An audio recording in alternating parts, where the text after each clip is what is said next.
Hello, hello, hello. How's it going there, FS? How are you? We're starting to get ready here. Good to go. And we'll see where our progress is presently. Kind of show off what I worked on yesterday.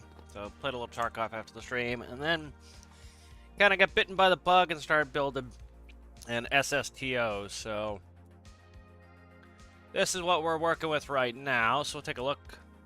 So vertical launch SSTO has 4 jet turbines to get it up to the upper atmosphere, and then it has one, or I believe large, liquid rocket, and then that goes the rest of the way. So we have internal tanks. Those are working best now. I think custom tanks are still going to need some work. They're still having some bug issues with custom tanks. Put in some reaction wheels. So we have some pitch reaction wheels here. I need to test those out. We have some yaws. As you can see here and here, we have a couple of yaws, and then down the base here we have a couple of roll reaction wheels. And so ideally reaction wheels, IRL and in game, should be at or as close to the center of gravity as possible. So they're a little bit low compared to that, but all that fuel, or not all that fuel, but some of this fuel is going to get burned. So as the fuel gets burned, that center of gravity is going to rise. So as we ascend and we burn off some of the jet fuel, that's going to go up. As we burn off some of the hydrogen and oxygen, that center of gravity is also going to likely go up. And then that will give us a little bit better performance when we get up into the vacuum of space and we actually want to use them.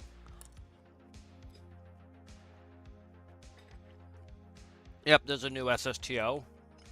So looking in here, we have I'll spawn it, we can kind of look inside.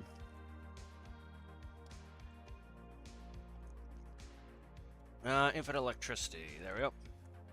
So there are the legs, so custom legs on there. This is the payload bay. So have a payload bay here, so we'll be able to put in like a little car, whatnot. It's a little bit weird here the way I have to transition, because this payload bay will be operable both in vertical and essentially in 0G mode. So if I land on the moon, it's going to land vertically, and so I need the payload to be on the floor that I'm standing on. If it's in 0G, it doesn't really matter, so I kind of have to plan for what's going to matter, and what's going to matter is when we're actually on the moon. So, like, we have a sliding door there. That's our airlock. So, you know, when we're in space, that will, you know, we'll be able to go through there.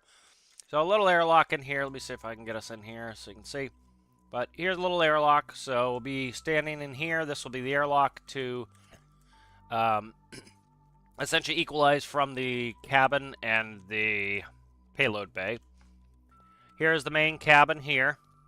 So, and then above the main cabin we have the cockpit. So, here's the cockpit, as you can see. So, overhead panel there for stuff. We have 2 side panels. We have a forward panel. So, pretty good. A couple of spacesuits in here. So looking pretty good so far. Did some testing. I got it probably 3/4 of the way to the moon. I did not fill the tanks all the way up. My understanding is you can get the tanks up to 1,000 atmospheres.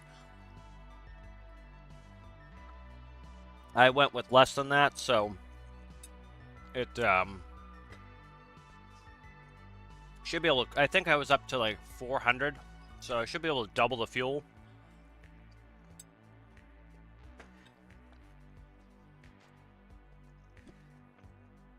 So I have a couple of refueling ports here.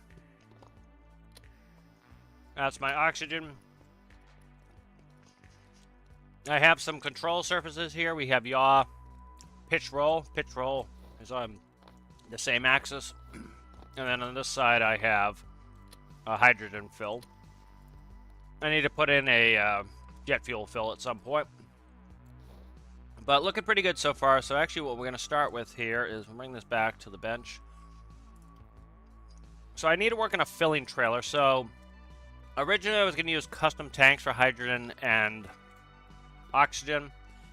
IRL, they use spheres, so let me see if I can find liquid rocket internals.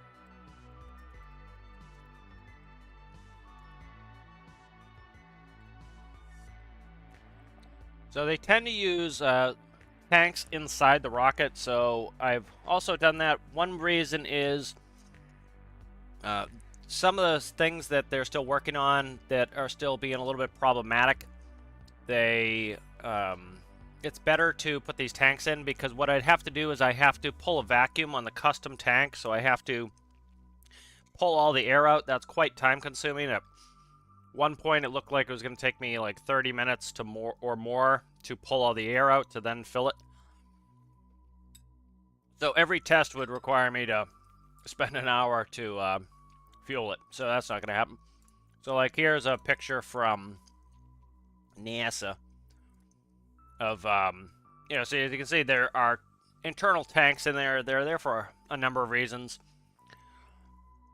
and so that's what I'm running. I'm running tanks for hydrogen and oxygen inside of the craft itself. That's going to make it a lot easier to fill. And so with that in mind, I built a trailer that I'm going to rebuild here. So this is what I was using for refilling. And so I'm going to build a new trailer here. Yes, it's going to put I'll put a rover in there. This should hopefully bring up some space station parts.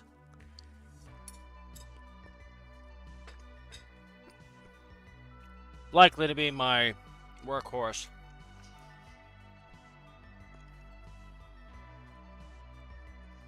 Alright, so this is going to be my trailer, and I'm using this to fill, so.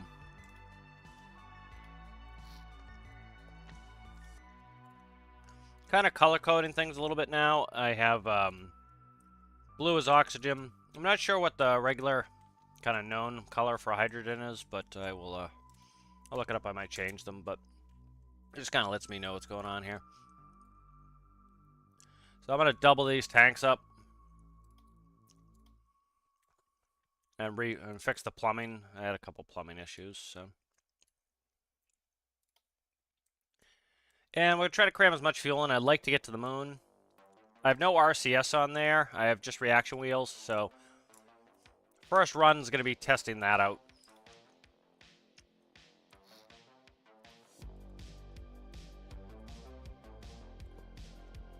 And so this system was initially designed to be able to pump out the system. It no longer really pumps out, so I don't really need to do that. But I'll just leave the functionality, because if I do something different, or, you know, I think they will reasonably quickly fix the issues with custom tanks. If I were to hazard a guess, what I think's going on with the custom tanks is the same thing that's going on with a lot of stuff. Is it's essentially, it's plumbing in so much atmosphere, so much regular gas, that you're having to then deal with it. So I think that's the main issue. No, let's go T-pieces on here. You know, so I think when they fix so essentially the issue is this is, it is, like, say you have a volume that can hold 20,000 liters of nitrogen at 1 atmosphere. That's what it should be. It should be at 20,000 liters. The problem is it's spawning at, say, 5 atmospheres. So now you're talking, you know, you have 100 liters in there. So everything's coming in overpressured, and then that's causing issues. So I think they'll reasonably quickly fix that, and kind of one of the last real blockers, it appears. So I'm thinking that they'll get to that reasonably quickly.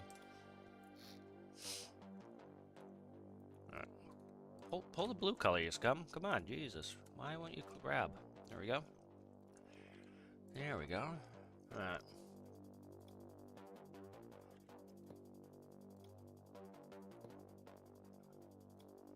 We'll get this all plumbed up. So this should hopefully have enough capacity here to really, because I want to get this rocket 100% full, and that should help with a bunch of stuff.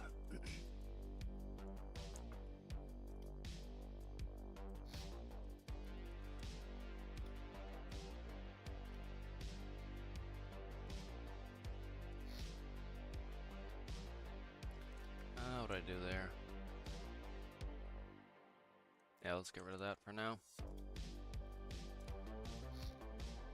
So with the new pressurization mechanics, we can really pump large quantities. I haven't checked liquids out, but impellers are really allowing us to pump really large quantities, so that was a plus from this. People have been asking for that. You know, I kind of like some realistic pump rates, but I'm very much an advocate for, to give everybody give some people some flexibility. So, there are people who don't want to wait 20 minutes, and they think 20 minutes is a long time to wait for their large tanker to empty. They just want to drive their tank around, and then when they get there, they just want to quickly empty it. They don't want to sit there and wait, and that's fine. This is not it can be a multiplayer game, but it doesn't have to be. And so, when you're playing solo, you should be able to kind of set the constraints how you'd want them. And so that's, with this now, what it allows people to do is if you want more realistic rates of, say, pumping, you can have it. If you want super fast pumping, you can have it. And I think that's the biggest thing, is choice is always the best in these circumstances. That really makes so that everybody can play the way they want, and I'm a big advocate for that. I don't think gatekeeping other people's playstyles is really effective, Alright, so that should plumb up pretty nicely. Let's save this. Alright, so there's the rocket trailer saved. There's something wrong with my cab over. It's to do with the air brakes. Likely, it's not a pressurization update. I don't know what's causing it, so I know the Mac Pinnacle 18's working. I used that yesterday. Let's grab trailer. I'm going to be very nasally today. My cold is better in some ways and worse in others. Or not cold, it's COVID, but alright, there we go.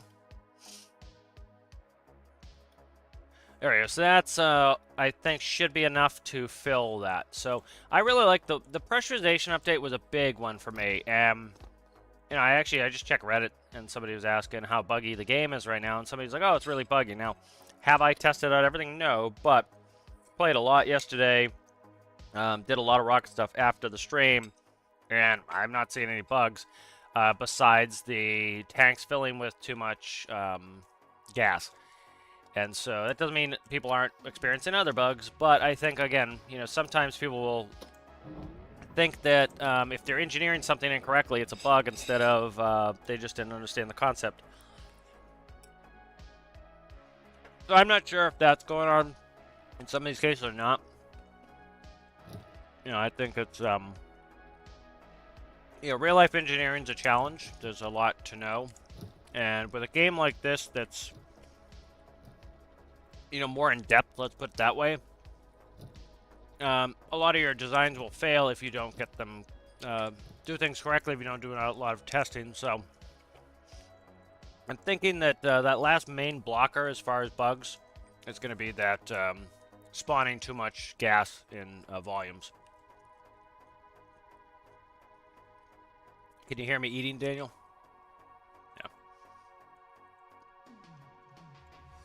Yeah. I'm trying not to eat right in the mic. I can't breathe out of my nose right now, so trying to just live. Let's see. So, for those, again, who may not know, SSTO is single stage to orbit, so most rockets we work with now, like even think SpaceX, the way it works is the first stage is the main rocket. The second stage is, for example, whatever they're doing, the payload bay. And so the first stage in the SpaceX will come back. Most rockets, they dump their first stage, and it comes back to Earth in one way or the other. Because at that point, you've used up all the fuel. All you're doing is carrying around a big, heavy, empty container and a rocket nozzle. And a lot of drag.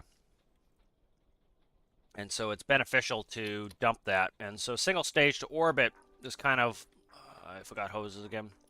It's kind of the holy grail where you can, launch one spacecraft. It goes all the way up, comes all the way down. You know, and well, that's to orbit, so it might not come down. It might be something that's putting something in orbit and never coming back, you know.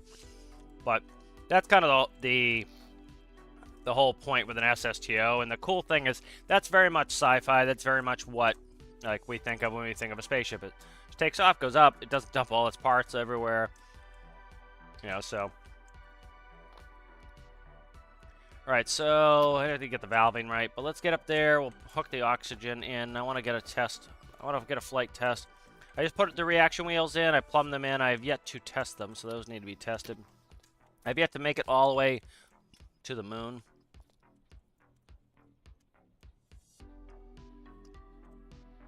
What happened? Okay, I'm gonna say no clipping, so the hose wasn't showing.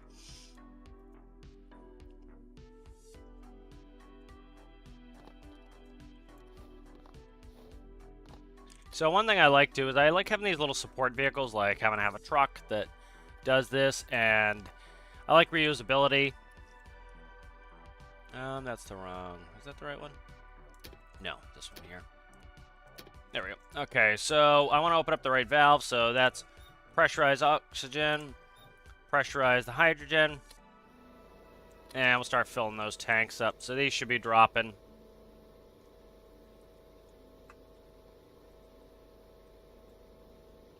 That's going pretty well. I'm curious about this right now. So these electric motors move. They cap out around 19 RPS, as you can see. The impellers, as you can see, the impellers are capped out at 19. It's hard to read what the digits are, but we're looking at something like 2,000 liters per second. If I kick that into a 3-to-1, you'll notice that our RPS is at 57. And we're going up to, like, I don't know, is that 3,000 maybe? So I'm trying to see if there's actually a change. No. So notice there's no real change. You're going to reach the capacity limit of the pipe before you're going to reach the impeller limit. For example, if you watch my pump tutorial the other day, you heard the spoon sound? Yeah. No, I know. I didn't take it as a negative. You know, if you... what was I saying? I just lost my train of thought. Oh yeah, if you watch the pressure, the pumping video I put out right before they changed everything, and that was kind of the reason I put it out. Like, you know, I think it was Phil asked, why did you put this out like a couple days before it's going to change? One of the things is it's important to know how things used to be, and so then you know how they've changed, and so that's one reason I did. But, for example, I used the worst case scenario. I took the large, and somebody didn't understand that. They put a comment, they're like, of course they use a lot of electricity, you have a large motor. I'm like, I understand that. You missed the whole point of the experiment. The experiment was, I took the biggest, most powerful electric motor you could have, and I showed that if you put it at 100%, it uses the exact same electricity as, or uses the exact, it makes the impeller pump at the same rate as if you made it 0.02. So, throttle. And so what that shows you is the impellers don't need to turn all that fast. So like right now, you notice it will hit like 3,000 to 5,000 really quickly. If I go down to 50%, still hitting those numbers.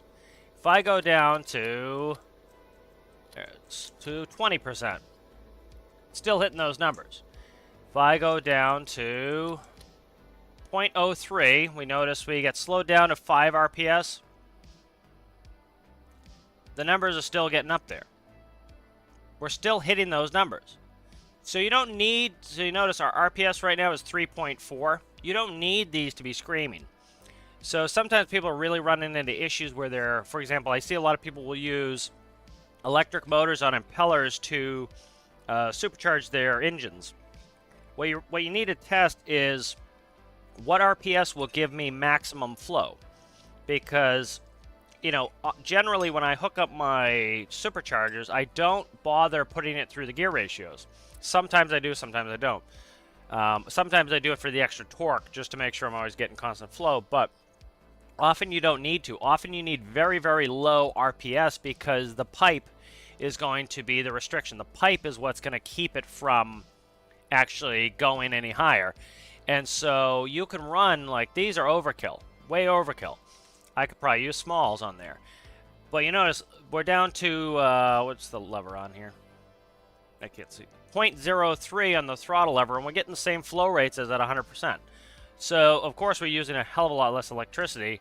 So, like, little things like that are good mechanics to learn, because that way, if, for example, you are using an electric pump to feed your engine for your vehicle, you can do it using a lot less electricity.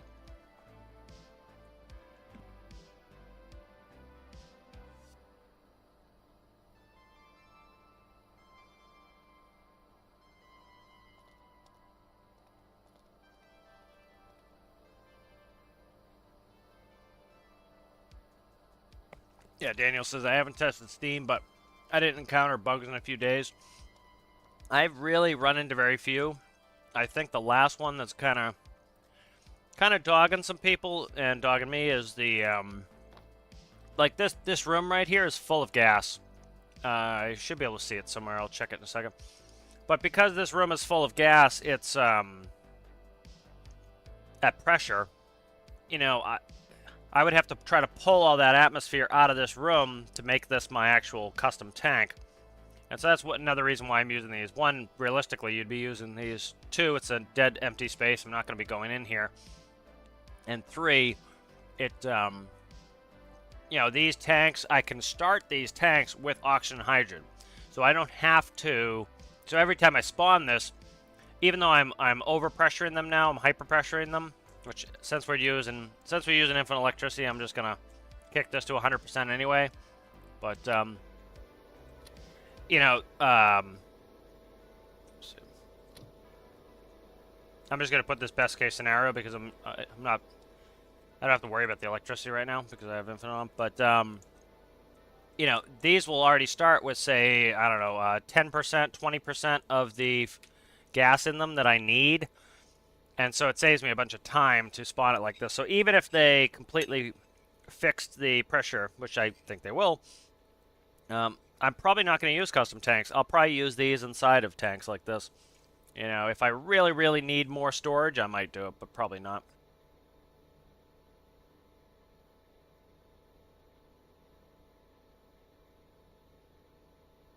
Yeah, thank you, Daniel. Appreciate that. Yeah, I'm feeling, I don't know, today I'm feeling a little worse, but now I'm feeling better that I've gotten up.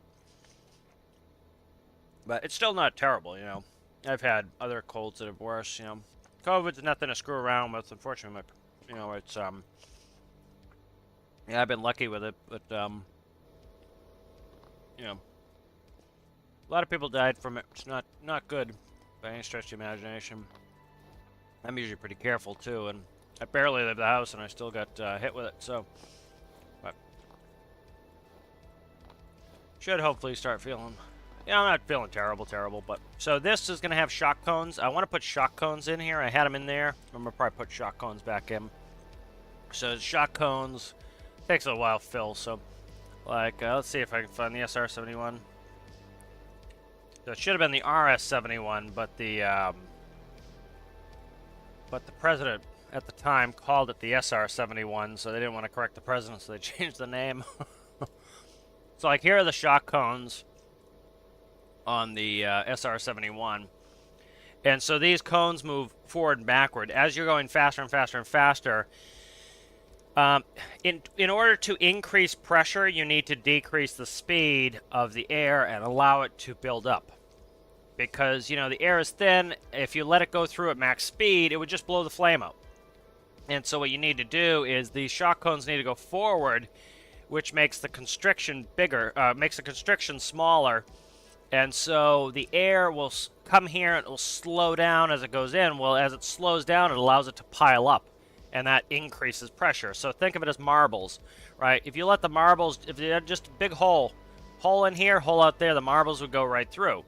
If you have this constriction here, the marbles come here, and they can still go through, but they pile up. So now the marbles are touching. There's no gap between the marbles. And that allows the air to get very dense. And now, even at very high altitudes, you have the air at a density which can allow you to burn fuel. So,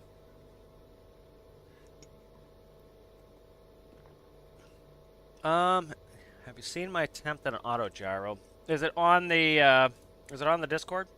Let me look. I don't know if I have or not.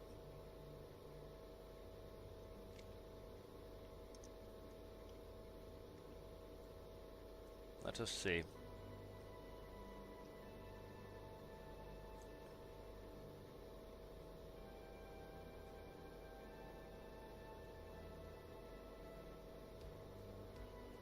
Oh, I see X-Horse has a snowmobile. Is that yours, the one being pulled by the little truck? I mean, I'll just put it on screen here. This it? This one here?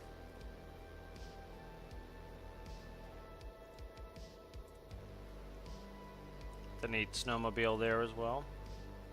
Cool builds. I can see a lot of people starting to put some stuff out again. Assume that's it, right? Yep. Is this the one right here, I think? Yep. That's neat. I like it. Semi-auto gyro. The rotors are driven by the motor. Yep.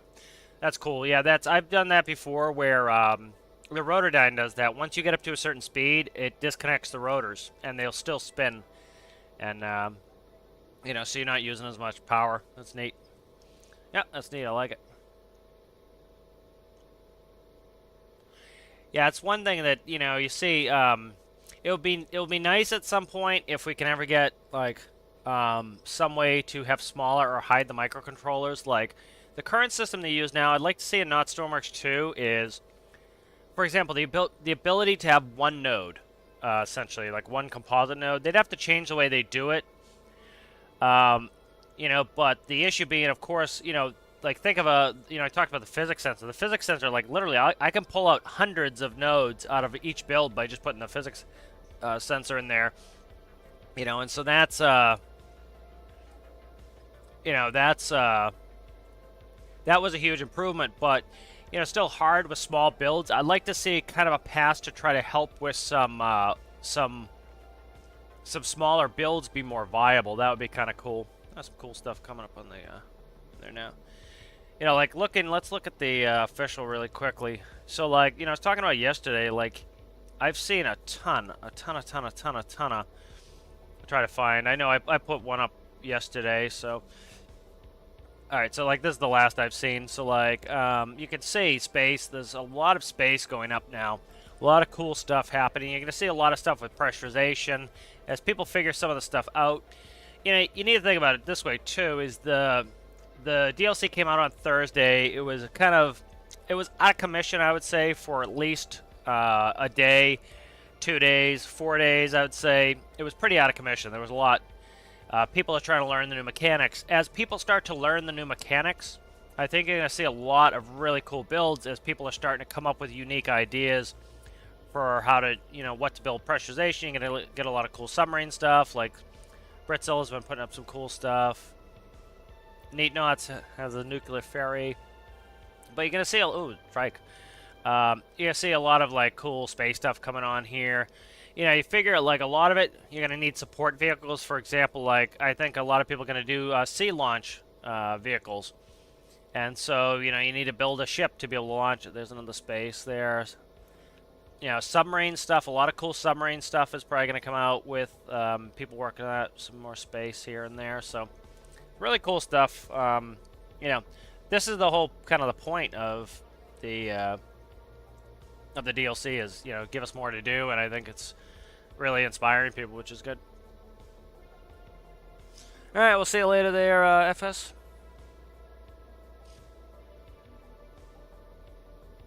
Yeah, layering nodes would be neat. For example, you click on composite. Let's say the panel is 2x2, so 4 nodes. If you click on composite, it has 4 composite nodes. If you click on number, you have 4 number nodes. Click on Boolean, you have 4 Boolean nodes. So they just stack, essentially. Would be kind of cool. You know, that way you could theoretically have a 1x1 that has every node on it. Every one of each node. You know, video, audio, all those.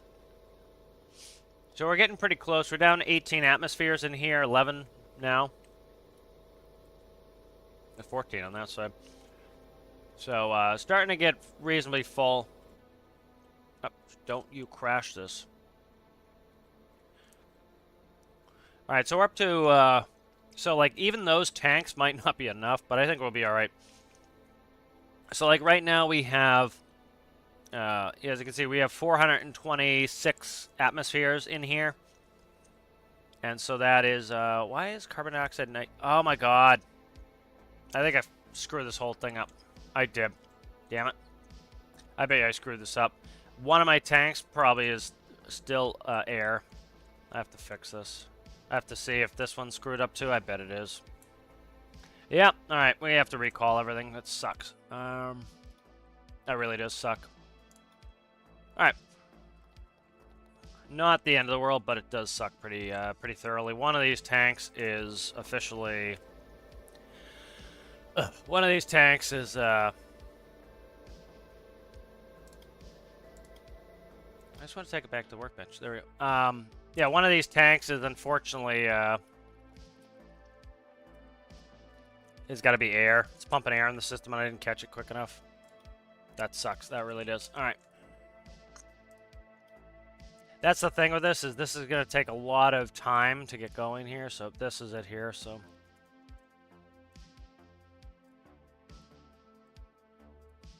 I was pumping air into some of my tanks. They would still work, but they can't hold the full volume. These are all screwed up too. Oxygen, oxygen. I did. See, the problem was I made a bunch of changes while it was sitting on the truck last night. And then I went back because I need to make other changes. I went back and I didn't fix some of the things I did. So last night the tests were working fine because I had fixed some of the stuff. Yeah, see, like all this is screwed up. That sucks. That really does. It's good that I caught it, you know. I thought it was taking extra long to fill. But I'm going to put one-way valves on there. I think that's going to help with pressurizing because what's going to happen is one-way valves often help because you're getting back pressure. And so it essentially helps with back pressure. So... you know, you're pushing against the air. It's if it has a flapper valve, say for example, it can't come back, so it can't really push on it too bad. It pushes enough. It builds up pressure. It pushes a little through. The flapper valve closes so that nothing comes back, and then it you know, it builds up pressure again, overcomes the flapper valve, pushes some in, and so that you actually get better fills with that. So I'm actually gonna probably add one ways on here. Let me see.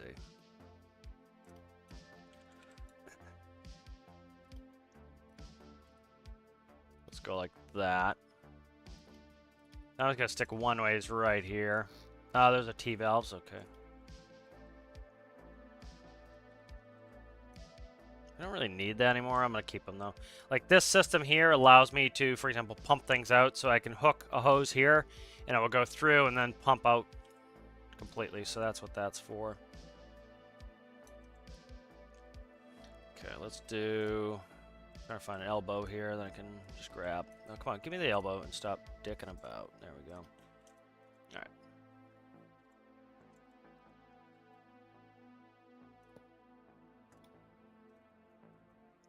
All right, so we'll stick a one-way on here. All right.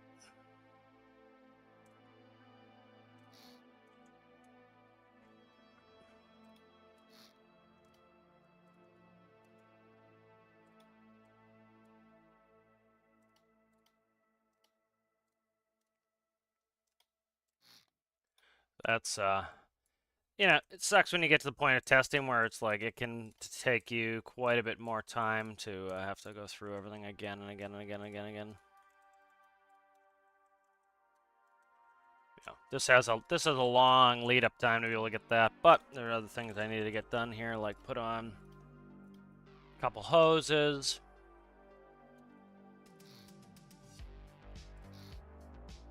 Alright, so there's a couple hoses. So kind of we're getting this trailer refined. Alright. I'm just going to do one last check here. Oxy. I made the oxygen tanks blue because oxygen's blue. But I don't know what color hydrogen is. I have to look it up. Doesn't really matter, but just makes it easy for me to see them too. Alright, let's save that.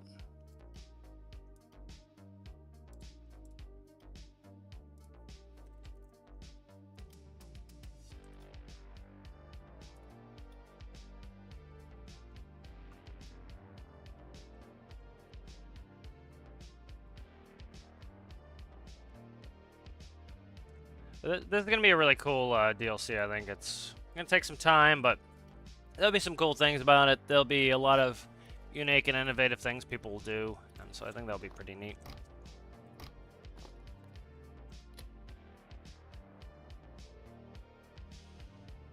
Yeah, again, I think some people are missing the point of the game is a building game, and by adding new things you can build, it allows us as the players to pretty much do whatever we want.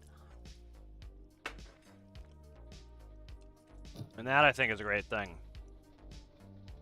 How's it going there, Simon? What's happening?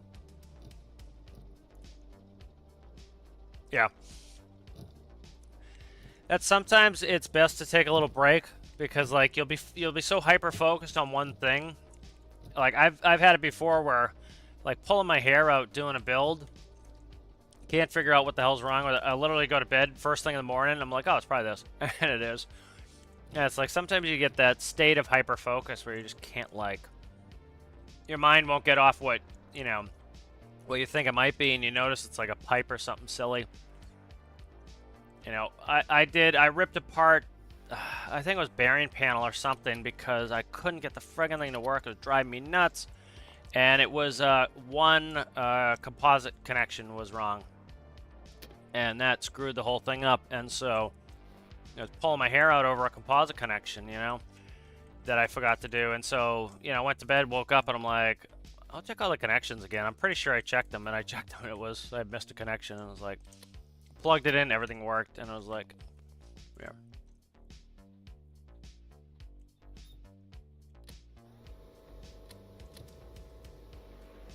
Right. So we should be actually putting the right gas in. I should have checked that right off the bat. I'm going to be checking it this time.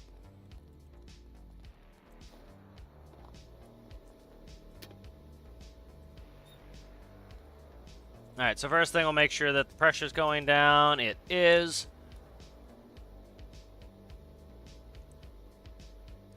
I believe it is. It is. It's just, see what the rates are. Yep, we're good.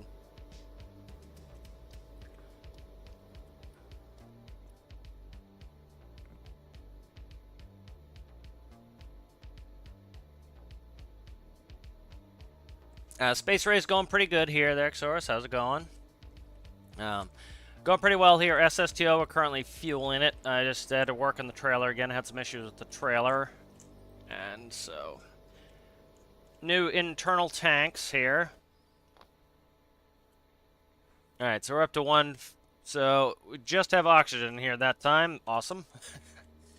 Just made a mistake for those who just joined that I worked on the trailer and I had an earlier version, and so some of the tanks had air in it, so it was polluting my tanks. So I really, I love the fact that they added the hydrolyzer. They could have made it so they just, like, we had to buy hydrogen oxygen. I think it's a lot cooler that we get to make it. If you want to buy it, buy it. If you want to make it, make it. I don't think it necessarily costs us anything either, but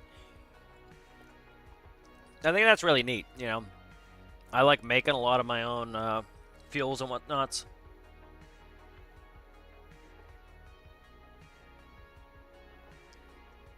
So, I'll go over the SSTO again for people just joining. But this is an SSTO, so single stage to orbit. It has 4 jet turbines on it. It'll get it up to just over 200 meters per second by the time we hit the upper atmosphere. So not super duper fast, but not the end of the world either. I could add ducted fans if I really feel like I need more speed out of it. But we'll see. So kind of the thought process with that, I've done this a lot in Kerbal, where essentially what you're doing is, I have to carry, about 25% of this whole rocket is oxygen. And so I have to carry 25% of the entire volume of this craft is to bring oxidizer for space. And so if I use rockets to get from here to the upper atmosphere, I have to carry all the oxygen with me, and I have to carry extra hydrogen with me. So let's say the rocket would be twice as big. Or I can carry a relatively small amount of jet fuel in the bottom, and then all my oxygen comes from the atmosphere. So this gets me up to about, I think I was getting up to, oh, I don't know, 30,000 meters before I turn on the rocket. So I get up to 30,000 meters, so about 30 kilometers, exactly 30 kilometers, and I'm already up to 200 meters per second, and so it's as though I took off from there. And so that way, I save an enormous amount of fuel, I save an enormous amount of size by being able to do an SSTO.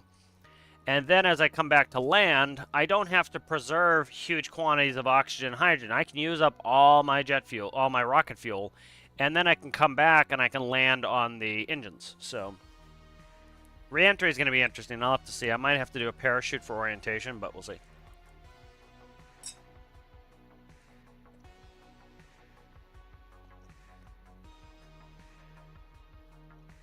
So go ahead and go inside for those who just joined. So this is the payload bay. So we get on the moon. This is going to have a crane. So we'll be able to have a buggy. We'll be able to do. We'll be able to put things out into space with this. And so this will have a crane. It will dump off a rover potentially. And we'll also be able to do spacewalks in there. There is an airlock in here to go from the living quarters into the payload bay. We have living quarters, and then we have the cockpit. So, nice thing with this is it can easily be stretched. For example, if I want a bigger payload bay, I just extend the payload bay. So, the bottom section is kind of considered the power unit. It is, this from here down is what makes it go up. It makes it operate. There's payload bay, there's living, and there is, the cockpit, of course. So like, you can pretty much make it modular. There are bulkheads throughout, and so I can cut it and pull it up, and I can add sections. Need be put on more powerful engines. So it's gonna be kind of neat. I used to do this a lot in Kerbal. Should have booted up the old PC and pulled my screenshot file, but I forgot. Yeah, I showed some of them yesterday. I'll see if I can pull them up. This refueling process takes a little while.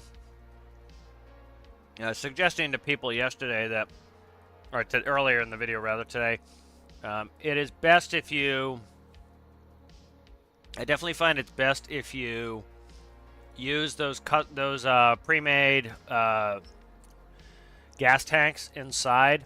Not only do they do that IRL, but the benefit of that is you can start them pre-pressurized. So like these are some of the cool SSTOs I used to make in Kerbal. And same type of design. Jets to get you up to the upper atmosphere, rockets to get you beyond. This was my large one that this one would bring up all my space station parts. So you had a lot of jets. Get it up there. I'm trying to find my favorite one. This one was just like, this was my workhorse forever. This one was, and this is kind of what the one I'm working on is designed off of, is you have jet engines, fuel section with some rockets, and then you have living quarters or passenger quarters and command. So that's kind of what it's based off. It worked really well. It has a lot of I tend to, now I do more straddle launchers in Kerbal. But for a while there, I was doing a lot of these vertical SSTO, VSSTOs. Like here's this was a very efficient VSSTO. This is neat. These engines were neat. I was talking about this a little bit yesterday. You have these small bells. These are good for when you're low in the atmosphere. And then you want a bigger bell when you're in the upper atmosphere. The reason is the gas pressure allows the plume to come out, and so these are cool engines in Kerbal where when you were low down, you could use these, and then as you gained in altitude, this part would extend over it and increase the size of the bell. I think see some other cool stuff. Like this was, I was getting pretty crazy on some of this stuff. Like for example, I would always, I would leave all these craft in the world. I wouldn't despawn them. So I was trying to make them truly reusable instead of just recalling the workbench every time. So there's some more VSSTOs. This was my large fuel station. This thing was enormous. This would sit out in orbit, and so every time, if you were going to land on the planet, if you were going to re-enter and land with excessive fuel, you would stop here first, you'd dump fuel off, and then you would go, and so every time you had excess fuel, you put it in. And then, so anytime you needed fuel, and you were in orbit, you could go get it. So, for example, here's another, that's like an extend, no, that's the regular one. Here was a cargo VSSTO. Yeah, so like this, for example, this is almost identical to, find it. That one is almost identical to another one, and this is kind of one of the things I'm going to be doing in Stormworks. So like this one here is nearly identical to this one. The difference is all of this is the same. All the bottom is the same. It's literally just pull that module off, and then you put a cargo module on top. So things like that will be kind of cool. Oh my god, I didn't have display capture on the whole time. God damn it. Ugh. Sorry, guys. Been talking nonsense the whole time, but I'll show you quickly like what I was doing. Yeah, so like this is the VSSTO, and then so all of this is the power unit. There are my two main VSSTOs, and then for example, I just slap on the cargo one. I just slap on a cargo module instead, and so it allows you to essentially test one set of the power unit you know works, and then you can put on different parts. And so I think that's a good way to do it. I tend to do that. That's why I like tug and barge. You can't orbit the moon, I don't think. Not in the classic sense of it. Like, you could steer around it. The thing is, an orbit... What an orbit really is the whole point of an orbit is because it doesn't cost you anything, because the gravity is keeping you there. And so that's the whole point of it, is the gravity is keeping you there. I don't think we really get that in this game. You could probably circumnavigate it, maybe, I don't even know. But you're burning fuel the whole time, so it's not a real traditional orbit. You know, so like if you were going to do a circularized orbit around Earth, the point is you're matching the velocity required to overcome gravity.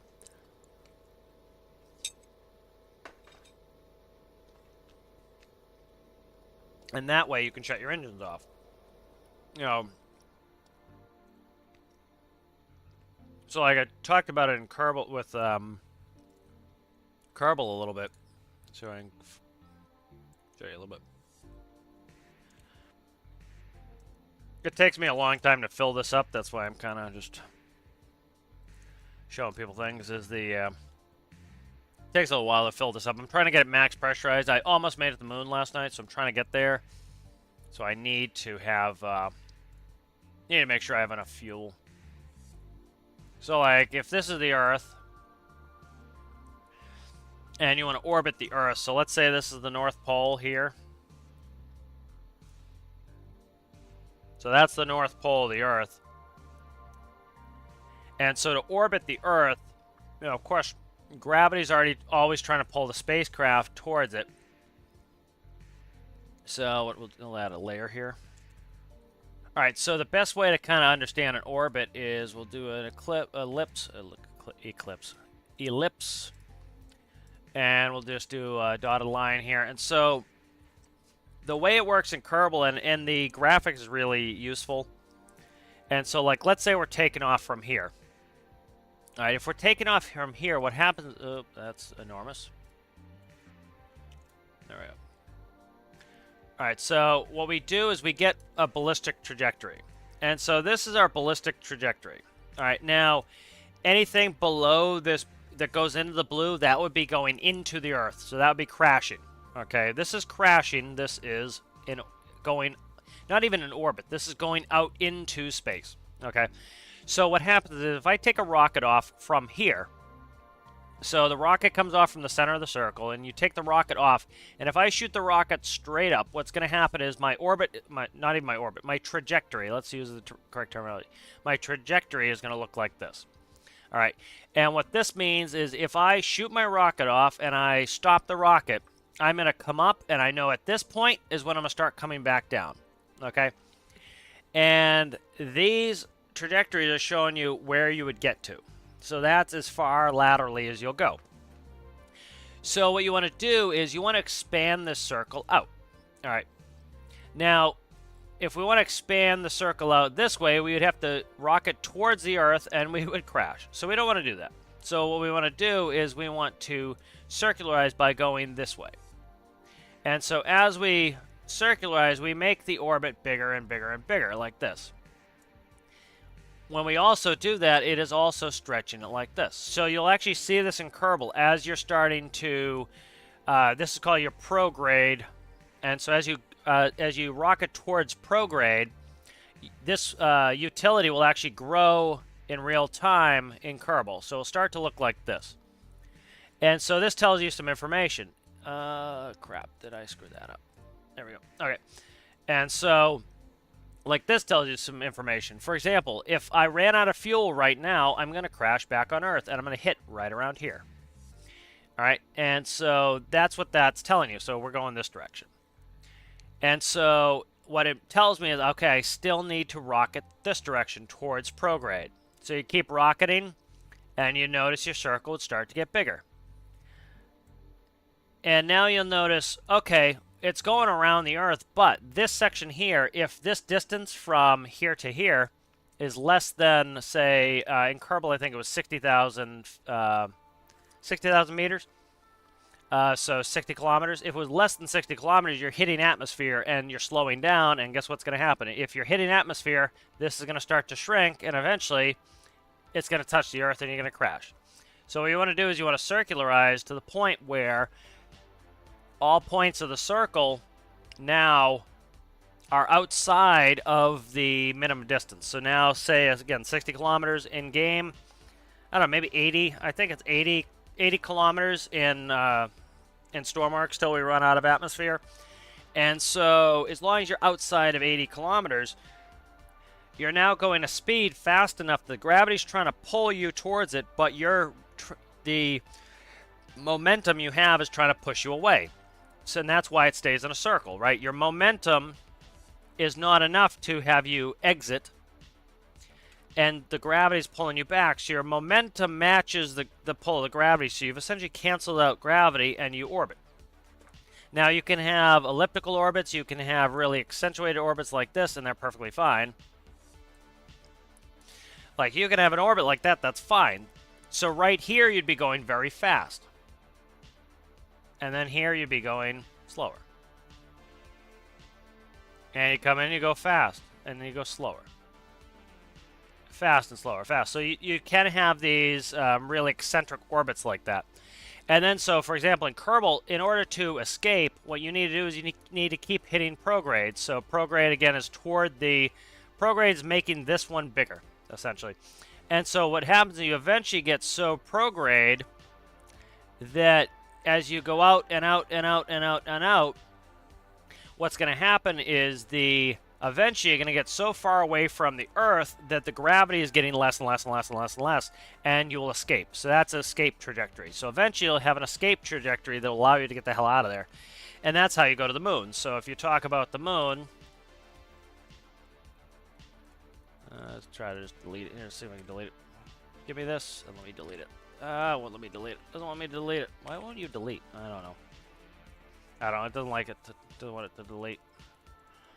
So, like, if you're talking about how do you get in the moon IRL, so we'll put a moon up. And let's see. We'll do dark here. So there's the moon. Okay, so we want to go to the moon. All right. So to do the same sort of thing, we're going to go ahead and we're going to take off from here, and I want to go to the moon. All right, so we take off. And I'm going to come out, and I don't even need to circularize. What I need to do is I need to keep extending, keep extending, keep extending. What we're going to do is we're going to get an intercept with the moon. So we've extended our prograde, and what's going to happen is as we get close to the moon's gravity is going to start tugging on us. All right. Now, they call it a free return. So if I don't do anything, what's going to happen is I'm going to go around the moon, and I'm going to come right back. So a free return would look like, let's see if I can make a free return work. So a free return would look like this. I leave the Earth, I come up, I do get pulled by the lunar gravity, but it just slingshots me and I send back, and I keep doing an orbit like this. Now the moon would move, and then next time I go up, there would be no moon there, because the moon would move. Unless you don't believe the moon moves.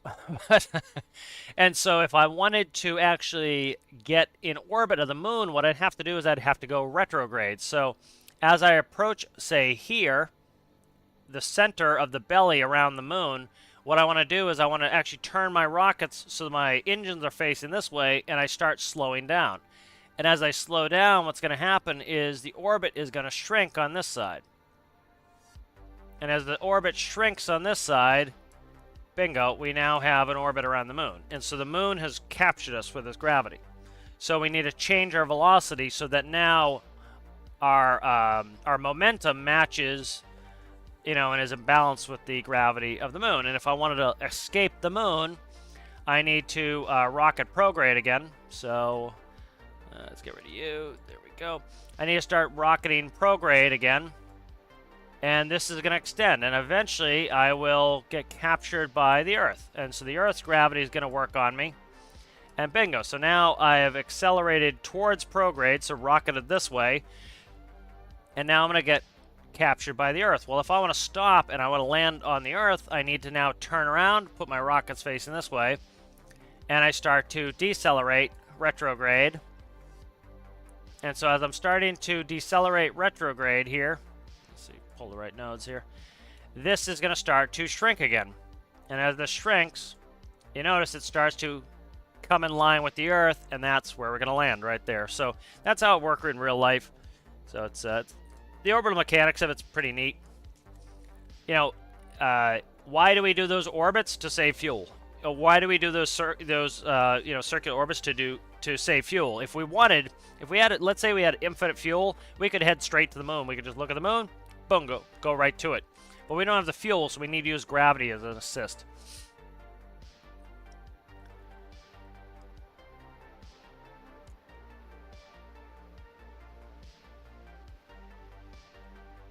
All right, let's check the... All right, we're down to almost one atmosphere. We're almost ready here. So this is one of the things, is this takes a long time to get this tested. So it's one of the reasons I made a small rocket. I still see we're only up to about 460 atmospheres in here. I'm gonna try to get the rest in there. We're almost as full as we're gonna get, I think, right now.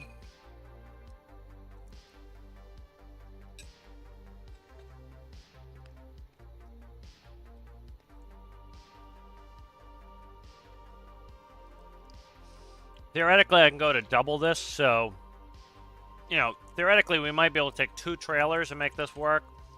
To completely fill this. So we're going to run this test as is. I'm not pulling another trailer, and I don't know, do I do it or not? The problem is if I'm in the workbench, I can't, if I'm in the workbench, I can't actively, work on it. This will not fill, so. I don't want to make you guys wait forever. I'll run my test. We'll see where we're at. The problem is this takes forever. I'll do more like extensive testing later if I need to. We'll do a run. We'll see where we get. The problem is this, like I could actually do it with jet engines, but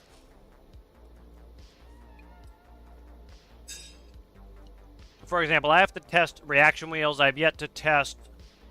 I have not put any RCS on this. So what I think I'm going to use for RCS is RCS uses compressed gas. Presently, we have the body is full of compressed gas around those tanks. So what I'm going to use, I'm just going to port off the body, and I'll put some RCS thrusters, and that will just take the gas that's inside of that unit, the main tank body, and it will vent it. I don't think I'm going to need a ton of RCS. I'll use mostly reaction wheels. On the moon, you're gonna need more RCS.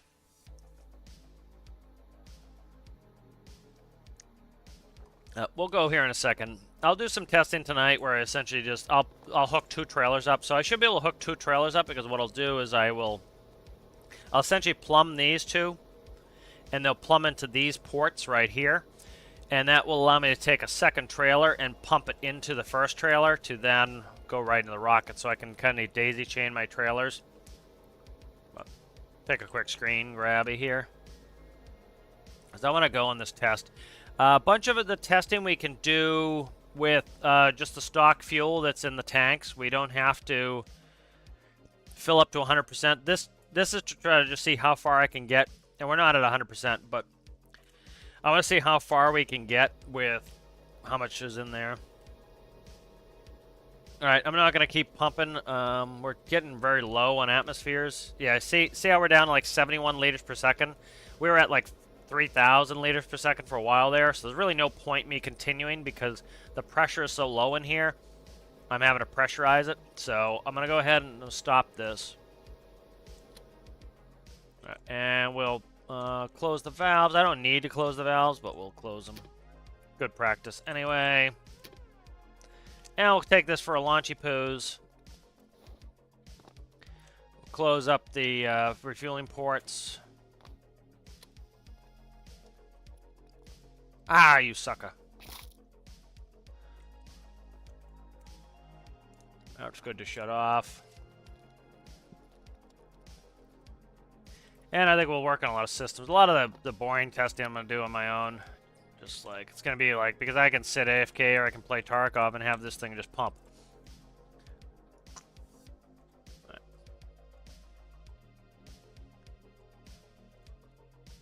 There we go. Alright. Kill the music just so I know what I'm working on here. Infinite electricity, you on? You are. Good. Alright, so let me see if I remember how to do everything. Okay. Alright, so this is the jet turbines are starting. 1 key accelerates that. I have no gyro on this whatsoever, so no gyro. And it still flies really well, so. Alright, we're going to go ahead and I'll raise the gear. Gear is going to be... Here comes the gear. Alright. And so, this is the artificial horizon. We ideally want to keep it somewhere on the blue. As you can see, we're upside down. That's fine. You'll notice the shuttle used to do this. There's nothing wrong with going a little bit upside down like that. It's fine. If you want, if you must, you can roll it out, and for your own comfort, you can go like that. But as you can see, this is the artificial horizon here, and we are, you know, like something like 80 degrees. There's no point really trying to do the roll. Remember, like I said, if you're standing at the North Pole of the Earth, let me bring the game volume down just a little. If you're at the North Pole of the Earth, right, you could just turn in place, right, and you've done an orbit of the Earth. You know, you've done a full rotation of the Earth. If you're at the equator, you'd have to walk all the way around the equator. So the same thing's true here is, because, you know, as you notice, like, see, watch, I'm gently rolling. Okay, see, I'm gently rolling. Now watch, I go up to almost to 90 degrees, and look how touchy it becomes. So we'll get up to like 90, and like, see how quick? My roll rate really has not changed. The difference is that I'm pointing straight up. So you just kind of need to not over control it. So you see we're at 162 meters per second, which is pretty good speed. There we go, I'm accelerating now.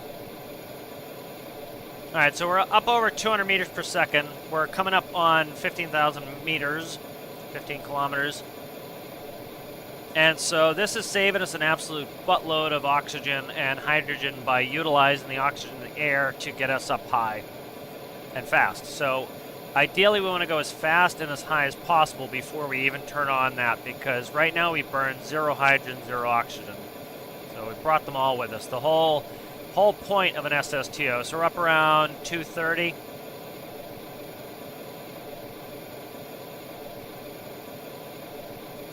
So I'm probably going to end up, I might put ducted fans. So one big thing is if I can't get this fuel efficient, even on 100% fuel, what I'll end up doing, or if I can't get to the moon on 100% fuel, what I'll end up doing, so now we're slowing down. Alright, now that we're slowing down, I'm going to activate my rocket. Oh my god, you better work. There we go.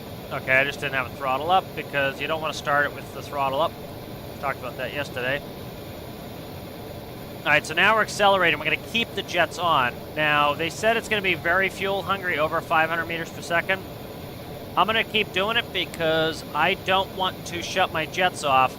I'm still getting some thrust from them because we're going really super fast. We're compressing the oxygen in the atmosphere. Now, once we hit 40, I'm going to shut off my jet turbines. They're not doing anything to me. So what you want to do is activate your rockets early enough that it's helping you get some compression. I don't know if it really works like this in this game, but it does in Kerbal. And there's the moon. So I have reaction thrusters on here. I have reaction wheels on here now, and I also have the gimbal from the rocket. So the gimbal from the rocket is actually what's steering me mostly, and the reaction wheels are also steering me.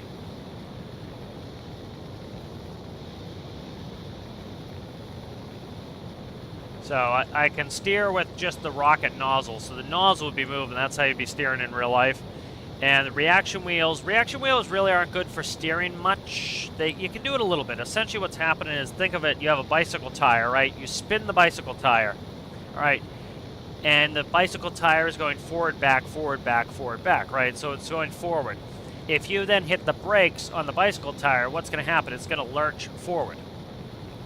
And so if you were sitting stationary in space and you wanted your nose to come down and your reaction wheel is moving forward, what do? It's an electric motor, so you would, you don't even need to necessarily reverse the polarity. All you would do is you would stop giving power to it, and now the momentum is going to pull you forward. And then you would speed it back up, and it will slow that rate down. And so you can change the speed of your reaction wheels to move in different directions.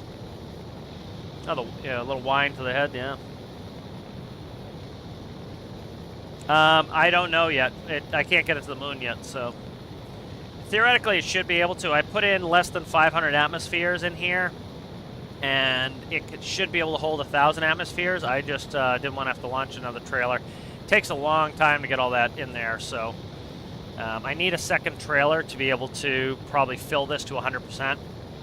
I'm thinking at 100%, this probably should be able to make it there and back. This vehicle doesn't necessarily need to go to the moon. I actually kind of don't even really want this vehicle to go to the moon. The main purpose of this vehicle is this vehicle needs to get to geosync. If this vehicle can get to geosync, what I want to then do is build a station. And what I tend to do, I used to do this in Kerbal a lot, that was fun, was I don't want a jack of all trades, master of none ship. So yes, this will be cool. If I can make it to the moon and back, awesome. If not, it's not a big deal, because what I'll do is I will go to geostationary orbit, and I will dump off parts for a transfer stage. A transfer stage is essentially a space-based ship, and its only job is to go from one point in space to another. Now, in this game, I can't really orbit the moon properly, so that will end up going, it'll be a transfer stage to the moon. And so what I'll do is I'll go up to geostationary orbit and then switch vehicles.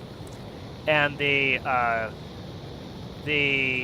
transfer stage will, I'm trying to just rock to the moon here. Transfer stage will essentially stay in orbit, then this will go back down. So the goal of this vehicle really isn't to go to the moon. I'm testing it to see if it can. But the point is I want to get up to 300 kilometers and put this in geosync and then switch vehicles to a moon-based system. So, and you do that for a number of reasons. This vehicle has a lot of extra weight on it. You know, this vehicle is still carrying all of its jet engines. It's carrying a bunch of crap with it, and so that is all inefficient. That's all fuel inefficient, right? We have to burn a ton of fuel to carry all that extra crap, and so it's best to make this vehicle do one job, and that one job is get a payload from the ground up to geosynchronous orbit and back. That's going to be this vehicle's job. Once we can accomplish that, what we'll do is we'll put something in the payload bay that's a transfer stage. That transfer stage will go from geosynchronous orbit to the moon. That's what its job is. It's essentially like a tractor on a tractor trailer. Its job is to get a payload from geosync to the moon. Then what we do is we're going to have a module that will go with that will have a, say, a rover. And so what will happen is that will then drop that. Now, if this gets to the moon and it can operate there, awesome. I don't know yet. We're getting reasonably close, but like I said, we only filled this to 50% of its capacity. So theoretically, it could hold a lot more. It could hold double the fuel. But I don't know, so we have to see.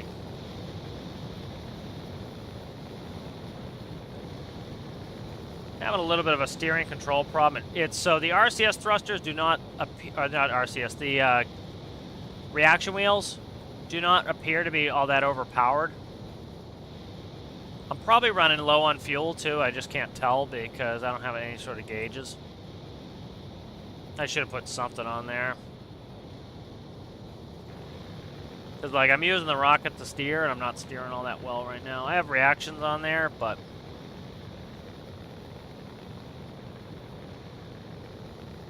it wouldn't surprise me if we're running pretty thin on fuel right now.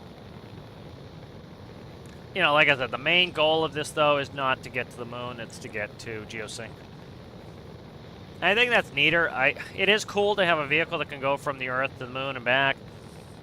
And maybe I'll make one of those at some point. But I kind of like a little bit more realistic scenario where, you know, it would be incredibly difficult to make something like that IRL that could operate in all those different regimes well, and it would be more likely what you would end up doing is you would do kind of what I do, is you get up to geostationary, or you wouldn't even get to geostationary. Like when I was showing the orbital diagrams there, what I do, most of what I do in Kerbal is I go to low Earth orbit, or low Kerbin orbit, and I orbit,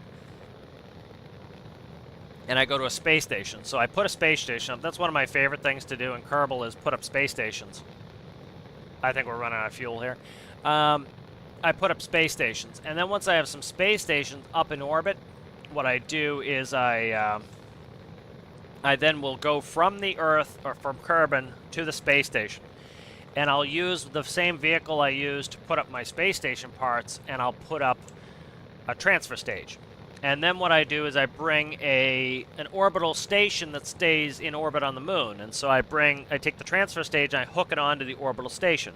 I push that out to the moon, I circularize it, I orbit it. So now that lunar station is now in orbit permanently around the moon. So it gives me a little house, you know, in orbit around the moon. Then what I do is I take the transfer stage, which is remote controlled, and it comes back. And it comes back and it goes to the space station. So it reorbits, intercepts the space station. And then what I do is I go back down to Kerbin. Then I fly up the actual lunar lander.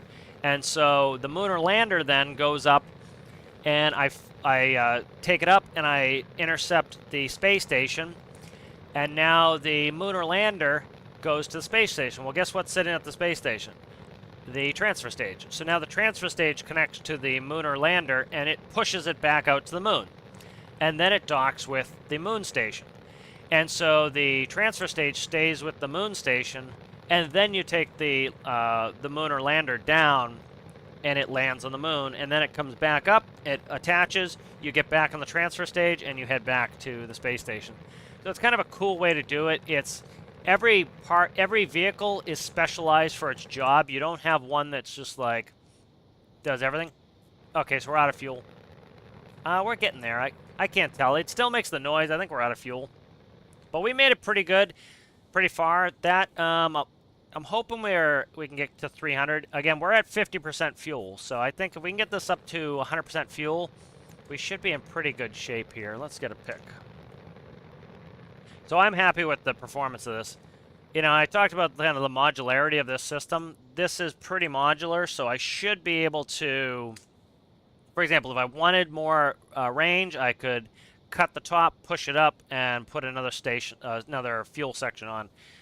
But I'm hoping this is 300. I can't tell because I don't have an astronomy gauge on here, but that is, I think we're pretty good here. So let's pull this back. I have a lot of testing still to do. I can't see its position, can I? See, the one thing they changed is you used to be able to see your waypoints if you turn them on. You can't do that anymore because it would be cheating. So I can't tell my range without the astronomy sensor. So, all right, we're going to pull this back. I think we're thoroughly out of fuel. But that is the most efficient way to operate. So that's kind of what I'm looking to do, is do something like that. So like this, so this here is about 50%. So I'll show you guys inside. So we have, what do we have? One. Can't see because I pressed the wrong button again. There we go. Ugh, come on. 1, 2, 3. 1, 2, 3. We have 3 of these tanks in each here. If I push this up a little bit, I could get another tank in, but there's 3 oxygen, 3 hydrogens. All of this goes in there. And then a whole another one of these can go in there because we can pressurize it up. So that's how much fuel we can actually cram in there. So we can get plenty of fuel in. I don't know how high we are, but I want to work on some other stuff on this. And then a lot of this testing, you can see how long it took me to do testing. So a lot of that I'm going to do off screen. Because it's going to be like me playing another game while I wait for it to fill. All right. I'm going to see if I can find some... Trying to see if I can find some paint colors for this. I want to get a little of that done. I think testing's going pretty well.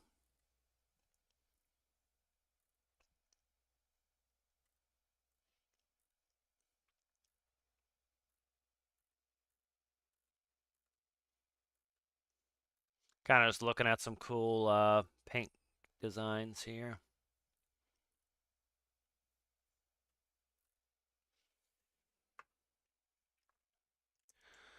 Let's try some things.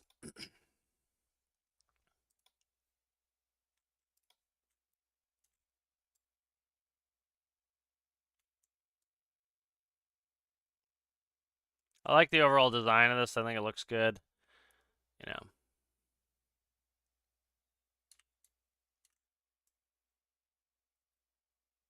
Functions pretty well. Just need some more testing, see what I need fuel-wise, and work on that.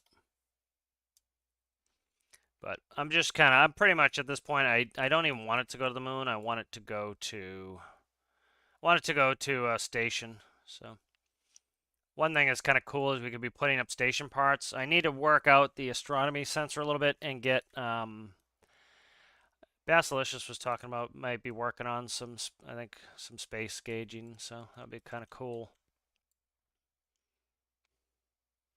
But knowing how the altitude of essentially how far I am from the planet is important.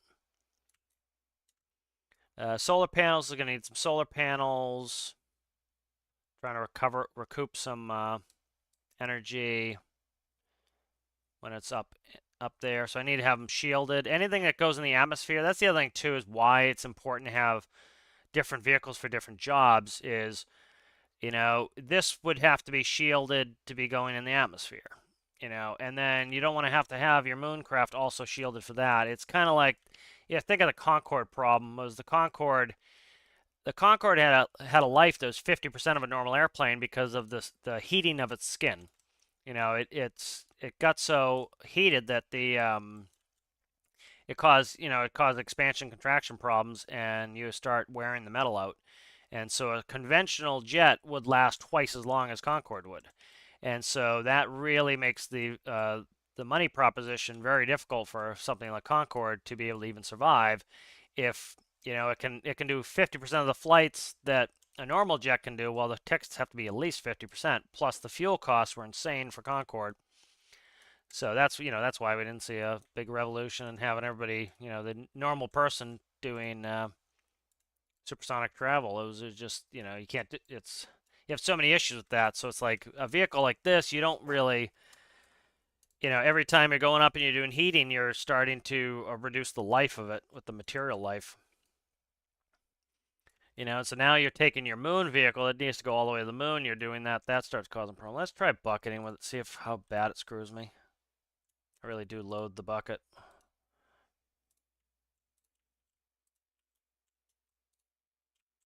I do load it. Let's see if it screws me or not. Hopefully not. I don't think there's much on that plane that will cause it issues here. I'll hand paint this so it doesn't screw it up. That will do it anyway, screw it.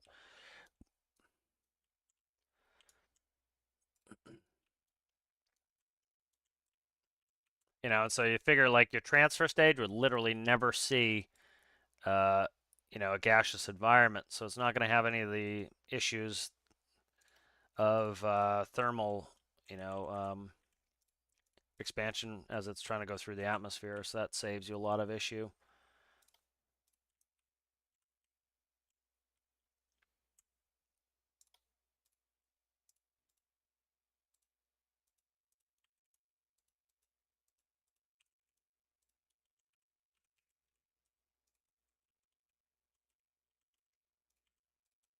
Turn the music back on. Oh, there we go.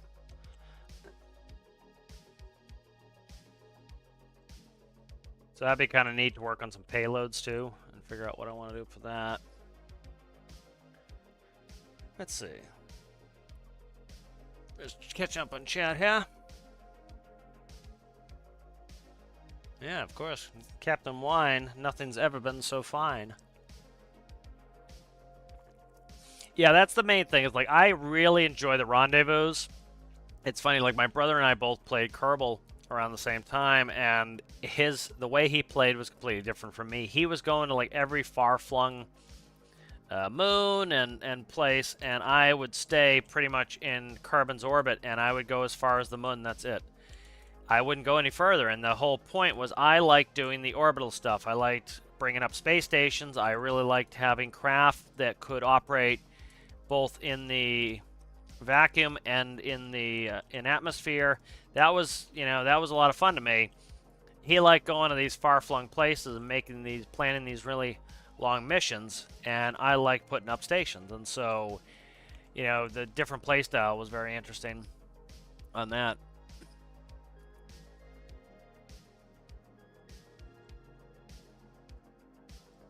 And so I like having a different vehicle for each job. You kind of see it like how I play normally in this is try to have a different vehicle for each job. I try not to have a jack of all trades. I try to very much do a specialist type of role for each vehicle. This is probably going to do a plane issue if I try coloring this all at once. So give me this color, please, you scoundrel. Thank you.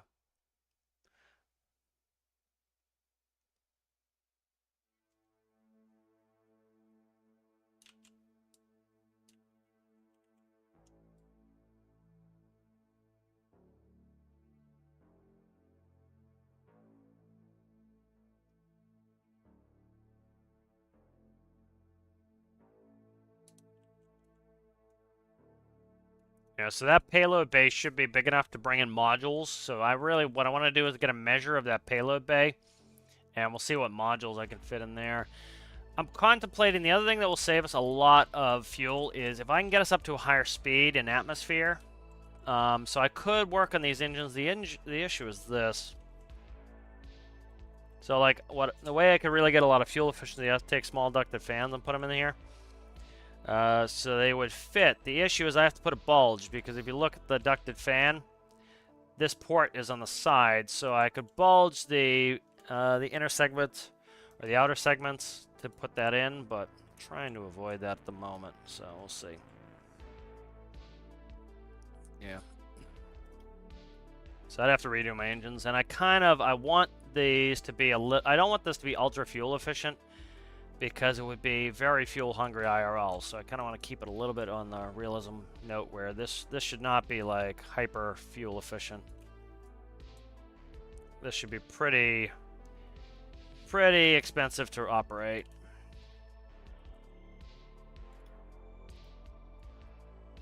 Hopefully plain fill doesn't screw me. I hate doing the bucket. It's a pain.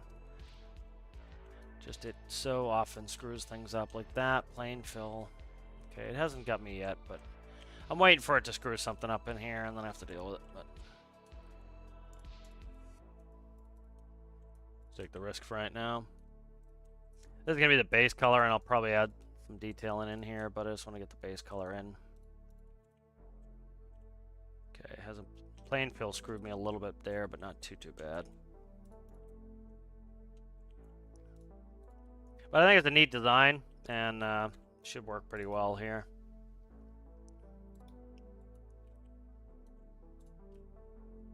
I want to add some cool features like having movable ram scopes on there for shock. For as we go up in altitude, these scoops are going to close. That'd be kind of a neat feature, I think.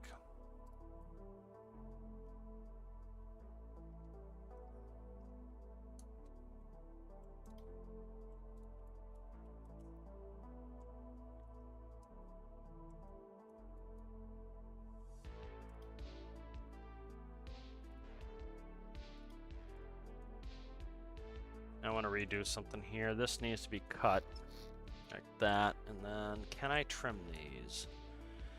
I think I can. I want to trim these legs a little bit. They're a little bit bulky.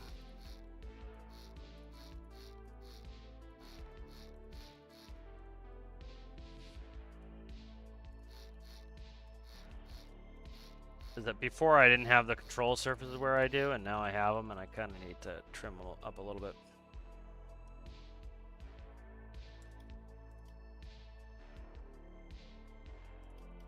Yeah, I don't know how I can trim those. I don't think I can. I could wedge them, I guess. Try wedging them, see what they look like.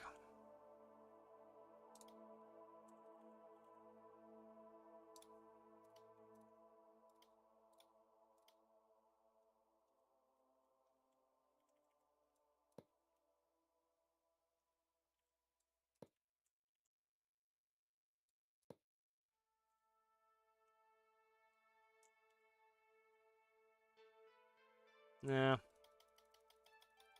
I like the way they look. There's just one section that I have an issue with is right in here, so I'll just trim that. That can just stay the way it is there. That should fix what I'm... Because it's hitting my control surfaces here, so I want to just cut that right there. It's fine. That's good. Alright. Don't want to go overboard with some of this stuff. Don't want to go overboard with redesigning. I did a lot of design work on this to make it look how I want, so I don't want to screw it up.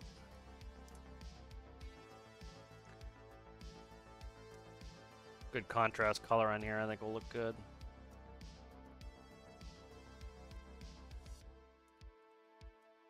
Let's see.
There we go, chat here.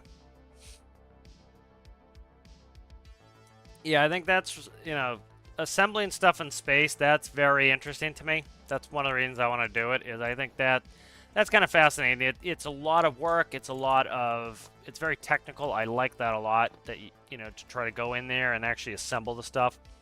So that is more my speed. That's more what I'm interested in. I'm interested in that technical element. So that's something that's going to interest me, is going through and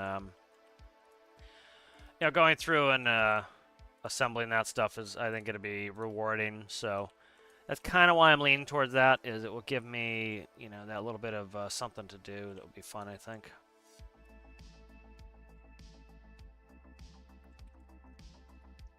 All right, we're gonna do it now. This is gonna be a pain if if I'm not ready for it, but I generally come in here and I redo all the white with that. Really, see, this is what I'm talking about with the what I don't like about the plain fill is it like filled stuff that I don't want filled. That's annoying. All right, so this is now painted up. All right, good.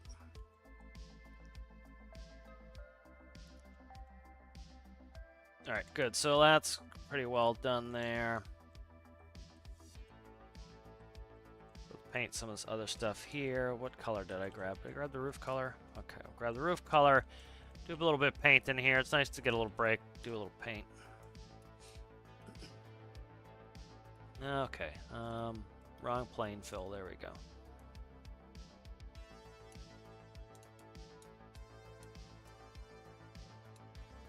This is Antonov 124 colors. The cargo bay might get a different color scheme. Likely the cargo bay is going to get a different color scheme. I just don't want it pitch black while I'm in here at the moment. So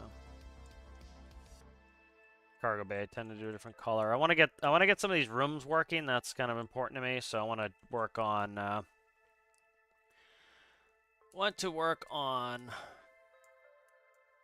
like getting airlocks and all the doors going. That would be a good little distraction from some of the other technical work, because I've been working on that technical. It takes forever to pump this thing up, so. Okay.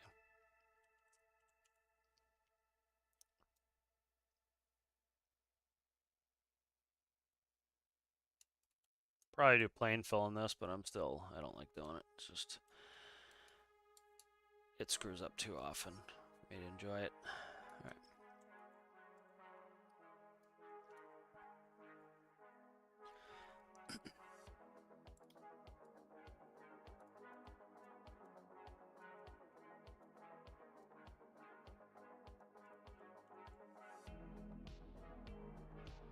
So this is the transition where this room is going to be pretty much either you're landed on a planet, which we probably won't be doing, but likely is going to be 0G, and so that's why this room's a little bit different. It changes from this being the floor to the bottom being the floor because this needs to be able to be loaded and unloaded while in a vertical position.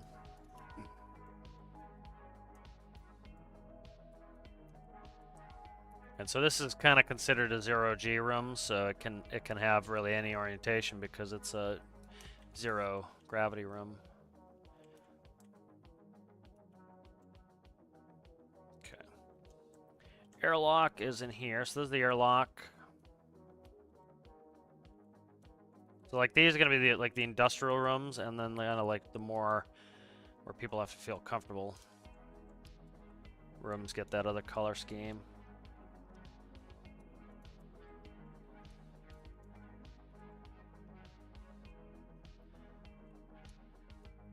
Where's the floor? Right there. There's a floor there. Okay. Come on, man. Give me the right color.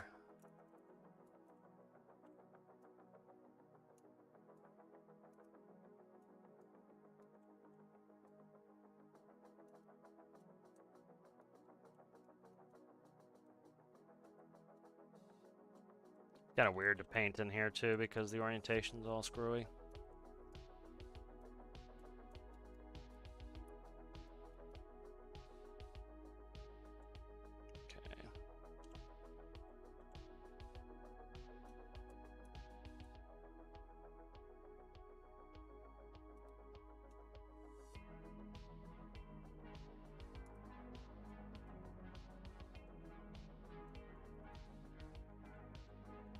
I like to get these airlocks kind of figured out what I need to do with them. I don't know. It's kind of boring work working on airlocks. We'll see what I want to actually work on. Getting some more cockpit gauges are important. Can work on that. No, thank you. Glad you're enjoying the way it's looking. If I do striping in the middle, it's gonna screw it up when I go to... If I do striping in the middle, it's gonna screw it up when I go... If I do to the windows. If I do ringing, it's gonna look good on vertical, but it might look a little funky when it's not vertical, so... Put some rings on here. Let's see how they look. I might hate them. We'll see.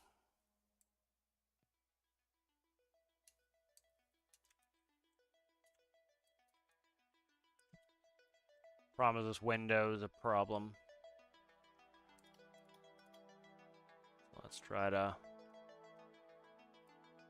go south of the south. Go below.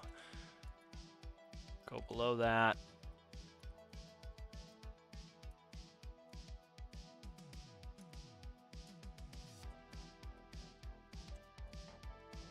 Maybe a triple ring there, I think.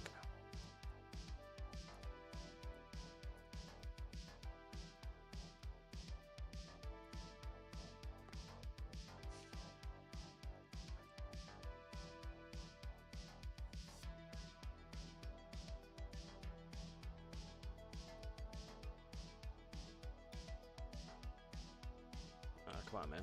Painting a straight line there. I haven't even had some of that wine Daniel had. Ugh.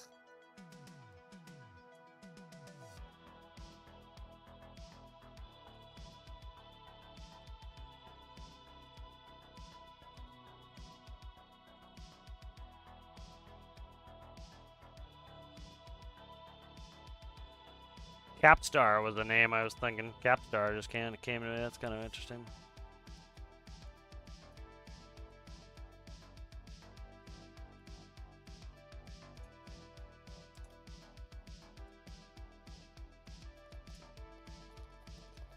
Let's see how I dig that. I'm not really... Triples might be too much.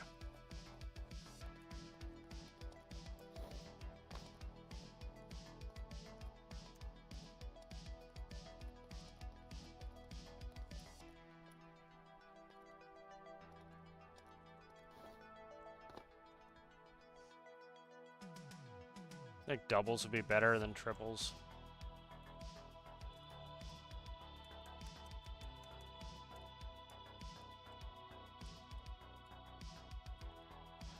I got the message from Tarkov today that one of the cheaters I reported actually got booted from the game. That's nice.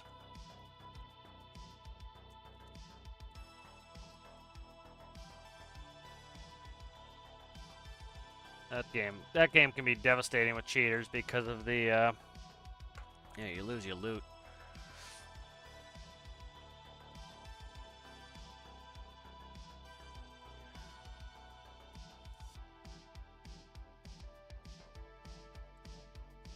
Capstar is neat. Cap Orbital.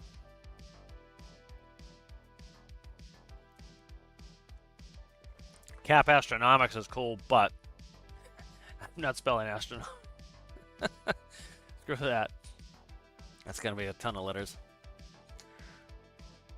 Cap Space.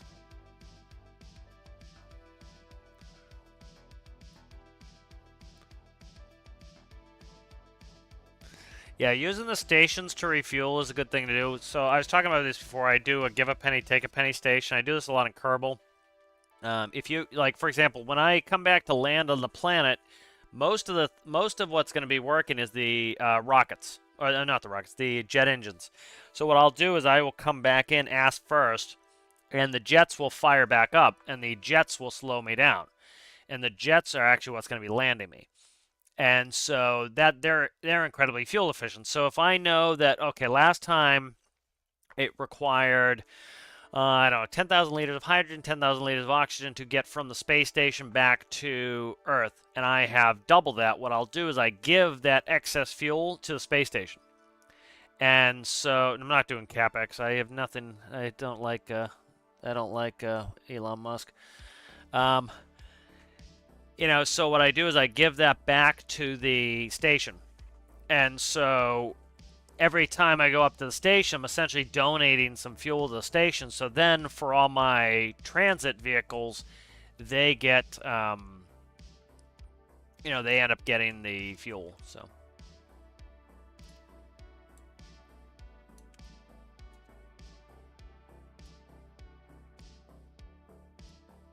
Cap Galactic.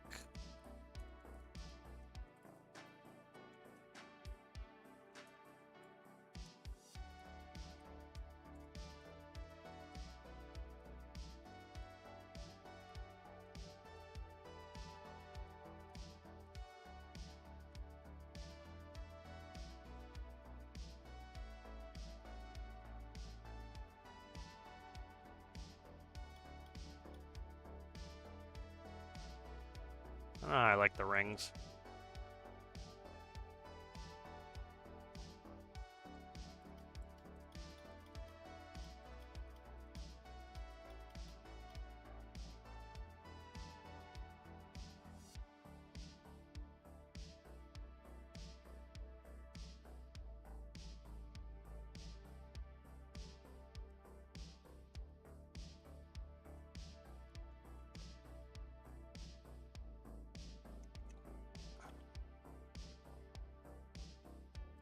Let's see.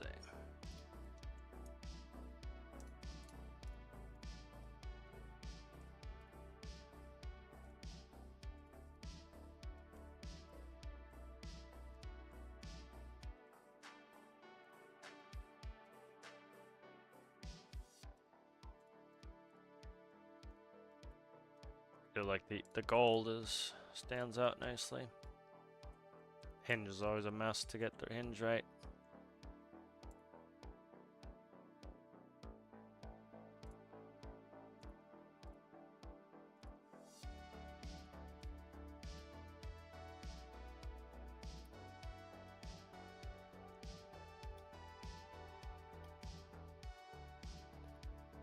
I dig the checkerboard, I think.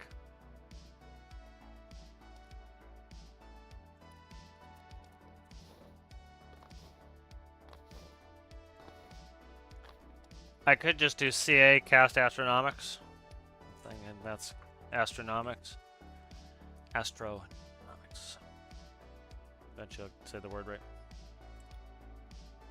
Because I need to be able to hand paint this. So CA, I think, for cat astronomics is probably the best, I think, what I'm kind of leaning towards.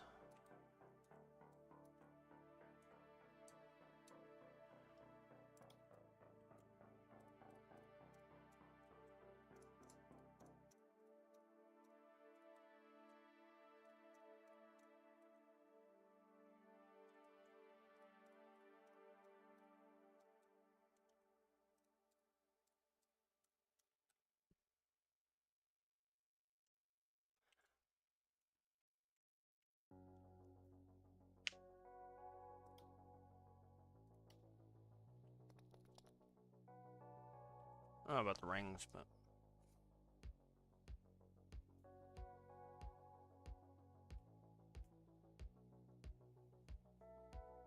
yeah, this wouldn't need ceramic plate on the belly. It's not coming in on its belly. It's coming in on the rocket motors.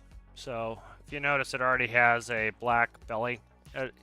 The area that comes back in to the atmosphere, that's where you'd put the heat resistant, and that's already under here. This bell was not supposed to get painted this color. I don't know why it did. Fix that.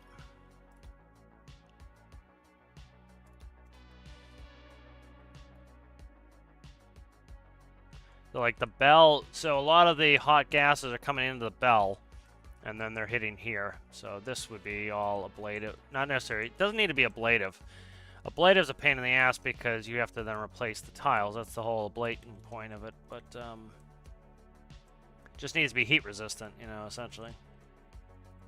So anything that's going to be, you know, getting heated you'd want to put some sort of heat resistant coating on. And the other thing too is I talked yesterday about how you can essentially eliminate all the heat if you slow down. If you slow way down, you don't need to worry about the heat at all. It's the friction that you're using. Your aero braking is what's causing the heat. If you don't aero brake, you don't heat.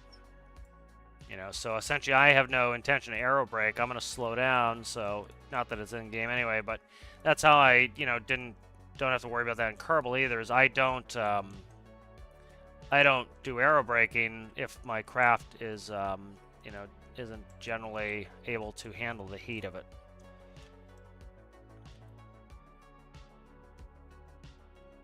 this friggin' got painted funky. Let's fix that. Yeah, so that's don't really need to worry about ablative stuff because I'm not I'm coming in vertically and I'm gonna, you know, slow down. So, you know, it's the use of the atmosphere or the brake is what causes the real heating. And I'm gonna use the engines as a brake. Holy wowza, this is all painted funky. I missed a lot of paint here because all this got swapped out for the white. I missed a ton.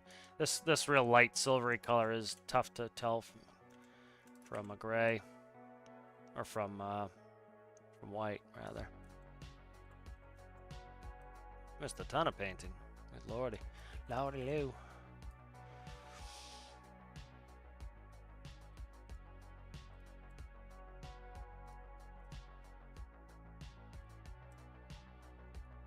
Cap Astronomics. On the pace of space. Give me this color game. Give me this color game. Thank you. Don't make me click on it 908 times. I will get pissed. Alright. Still a friggin' funkiness going on here. A lot of funkiness here. I missed a ton of painting.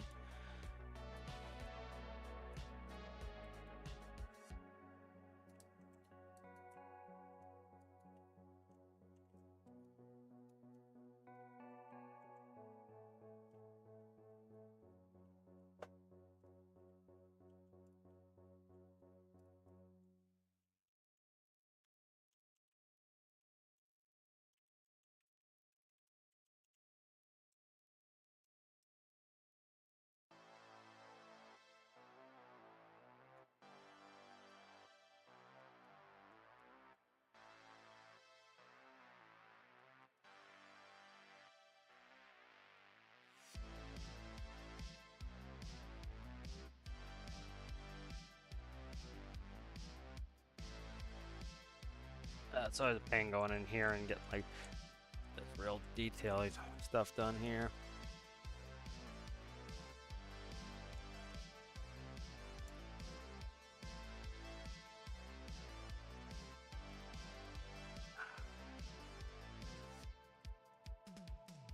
Do that, please.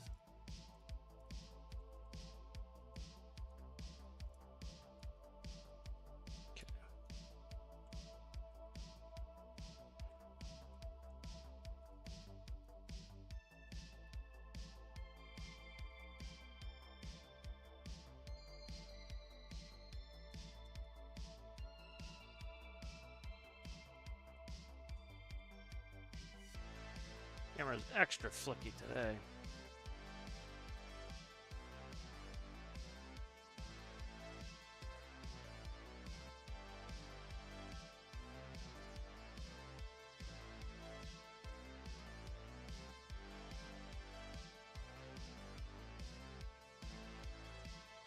Yeah, part of the thing is having that master, jack of all trades, master of none ship that can pretty much go do anything. The issue with that then becomes, you know, once you have that ship, why build anything else? And so that's kind of why I like having modules. Is it's gonna be kind of cool to fly this up, drop a module for something else, and it gives me a reason to go up and down all the time too. Let's see. Thank you, big man. Appreciate that. I need shock cones in this sucker. I'm thinking. I don't know how I want to build these shock cones yet.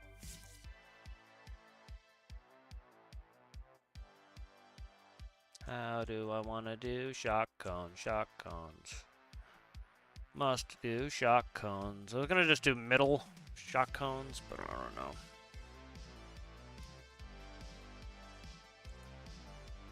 I need cover here, so...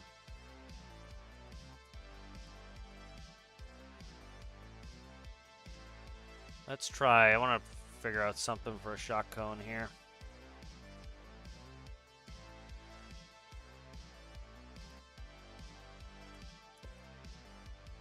Let's do that for now.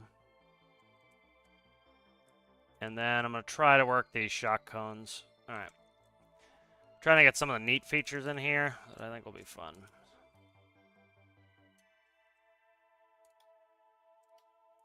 These could cause phantom physics and be an absolute disaster too. They like to do that sometimes.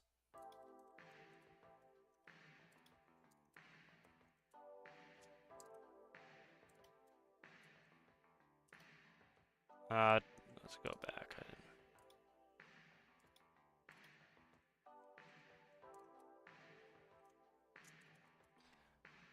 Check some chat up here. Second, been out of chat for a little bit. Yeah, I love the Concorde. I like the TU-144. I love the Concorde. The issue just being that it was a toy of the rich because, you know, again, there are a lot of issues you have, you know, as you you know, the constant heating and cooling, you're cutting down the cycle time. Cycle times are how many times the plane goes up, how many times the planes go down. And so, of course, you know, if you think about cycle times, the more cycle times, the better, right? The more profit you can make off an airplane you buy. You go spend $150 million on an airplane, you want to get as many flights out of it as you can. And so you're running into problems with something like the Concorde where it has so few cycle times that it was a great 1950s experiment to see if it was possible, but the problem is you start to lose the reality of it, that you lose cycle times, and you also start to talk about what do passengers value. Well, the values of the passengers change. For example, for a while there, passengers really cared about amenities. So back when flying was just for the rich, you know, you had passengers wanted really good food, passengers wanted, you know, the passenger wanted really good food, they wanted really comfortable seating, they wanted all these things, and now that's not what people want. People want affordable tickets. So what happens is the cheaper the ticket, the better.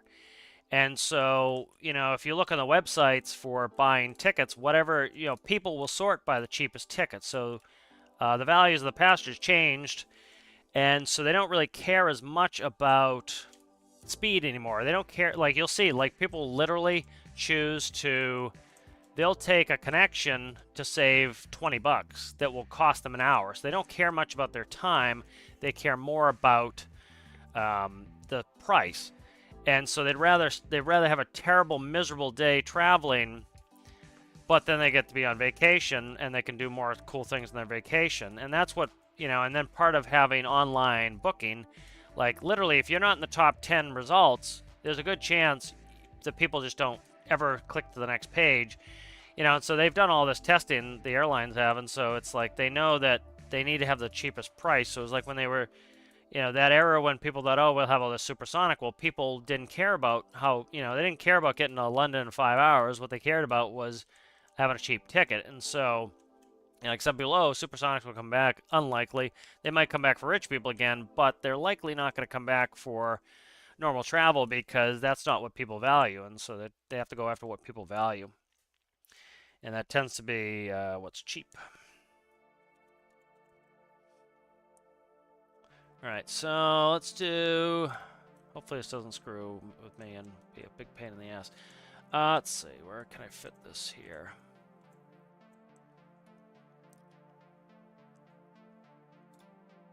Let's go forward back like this. Piston. Alright, cut you by... I don't know what that's all about. Where that can go. Alright, good. So we have pistons here. Let's see if I can cut a hole somewhere near where the piston is. Almost. Right there. Perfect. Alright. So we'll try shock cones. Sometimes this causes problems. We'll see.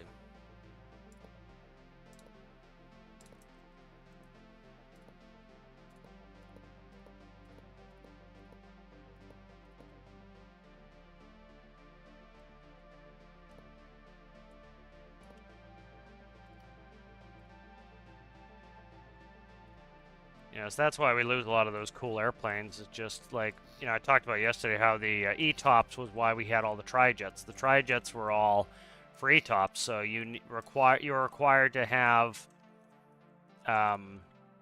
3 engines so that you could safely go over the ocean. And then they changed the rules because the engines got much more reliable that you can now have 2 engines, and so it was much more economical to have 2 engines than 3. And so they, you know, kind of that was the era of when planes started reducing the engine count. Was, again, it's all economics at that point.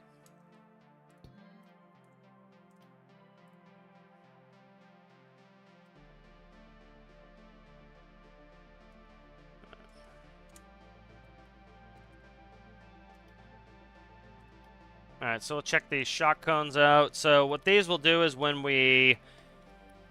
as we get up, so essentially all it's going to do is as we gain an altitude, these shock cones are going to go up. So I'm just going to do it as a function of altitude. I might do it off a barometer. I don't know. But I can't really see them. But let's get up on the leg. I can see the shock cones moving. You see the shock cones will slide in, letting more airflow in. And then as we go faster and higher, the shock cones will start to push out.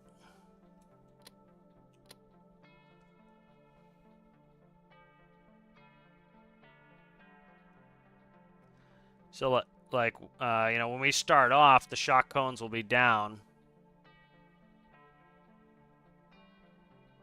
So I'll have the starting position as... I'll have the starting position right here. And so that'll be the shock cones, and then the shock cones will come out when we're up at altitude. So that's kind of a neat little feature. Be just a little bit of something cool that moves.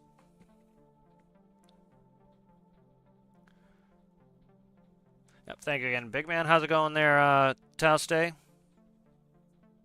How's it going, Marcel?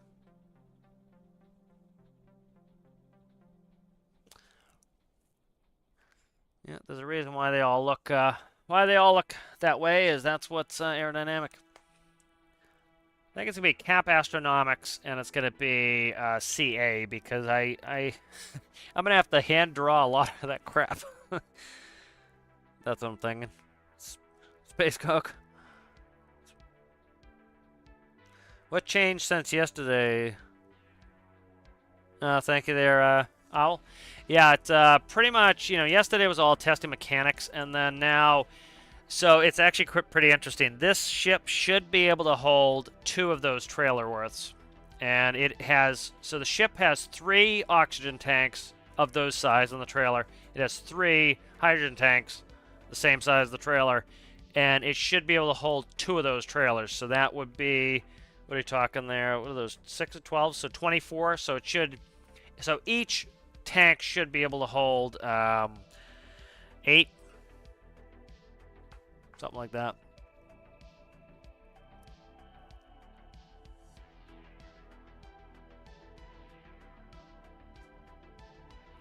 COOAA, yeah.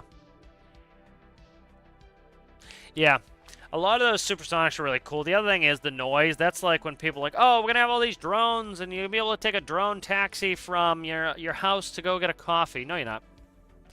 Like, they're talking about toroidal air propellers and all this cool stuff that will reduce noise, but no, the noise is the main problem. Also, do you really want amateurs flying and operating drones over your house? No, you don't. And so there's a lot of these things that, like, they sound like, it's like even like some of the self-driving car stuff is a lot further away than I think some people think, because, you know, to make things work is challenging, but eventually you'll get it done. But the bigger issue is, you know, you start talking about the regulatory nature of it. You know, who's at fault if a self-driving car runs over somebody? You know, who knows? You know, who's at fault if a person runs over somebody? The person. We can blame the person. You know, we feel better that the person's been blamed for it. You know, these are all things we can do, but you start getting into some of those problems. Noise is a huge problem. Like, dude, we used to have to...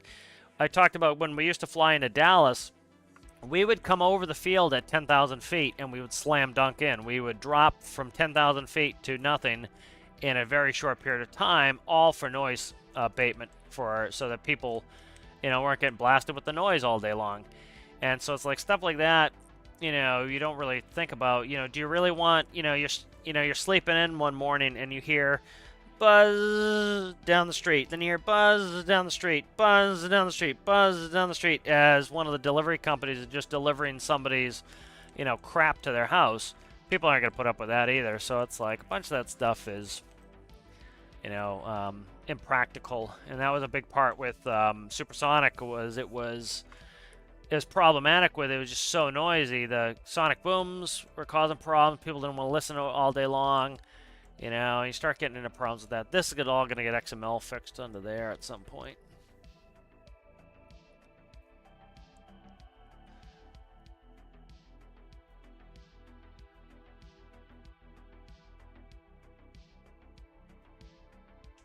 Yeah, two cargo containers in there, yeah. Yeah, noise is the biggest problem, and like it's hard to cut it, because like, electric motors are still noisy, but even if you get the electric motor to be not noisy, when air moves, it's noisy, and that's problematic. And so it's like a bunch of that stuff, you know, it it's difficult to get those problems addressed, and it probably never will, And the other thing is, it's like, back in the 50s, I talked about this before, is there was this commercial, and it was essentially, this is the future, and it was a husband goes out in a personal helicopter and brings back the milk to the wife, and she's standing like 2 inches under the rotor blades, and he has a tiny little basket on the front of his helicopter, and like she's almost getting her head chopped off, and she's pretending to have a conversation with him. It would be so friggin' loud under there, and now, like you could see the trees around his house are almost blowing over, and it's like it just doesn't make any sense, and you have to worry about that too, is all the downdrafts on all that stuff is going to be blowing stuff around. It's just, you start worrying about environmental things as you're scaring all the birds, and then now what the hell are the birds doing? You're scaring animals all around. People's dogs are running away because of friggin' drones flying up and down the street all the time. Everybody's dogs are barking because drones are everywhere. So it's like stuff like that is a lot of unintended consequences you don't really get to.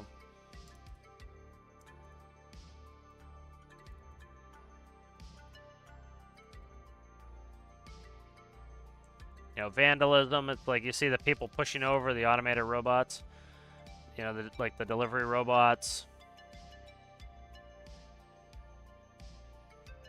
So a lot of that stuff is just like unintended consequences that will happen. And if people were valuing, for example, the speed of their travel most, like I was talking about, they value the cost of it the most, then you would start to see some of those things advance, but they don't. They value the cost. They want as cheap as humanly possible, and that's going to limit what you're going to get, because, they have to work with the algorithm that says, the thing people want more than anything else is going to be they're going to sort by price, and if you're not in the bottom 10 on price, you're not getting anything, so you go out of business. And so they have to kind of say, all right, well, we don't want to go out of business, so we have to, we have to be the lowest price. And so that's why you get more like Ryanair type stuff where, they're putting in standing cabins. They want, that's why, because people will pay for it, is they have to go where the money is, and that's what they'll do.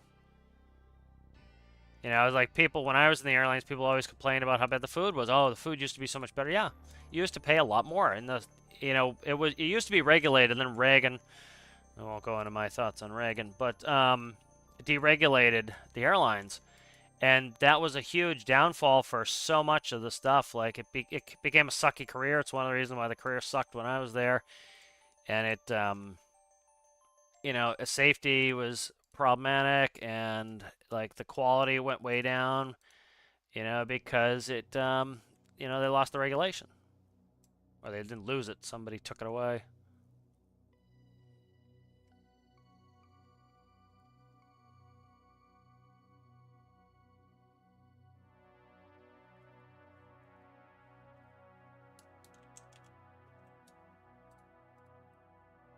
Yeah, thank you for the challenge there, big man. It was a fun challenge. Bunch of cool builds in that challenge. I'll come up with a better picture, but I'm just kind of playing with some stuff here. Let's just see. The problem with this thing too is we have the pain in the ass that it sits vertical here. It's like it's obnoxious trying to set it up. I'm not feeling great either. It's going to be tough for me to get it too much into the microcontroller. It's going to give me a headache. But let's work on some of this here. So Basilicious is 6 packs going in here. So that goes there.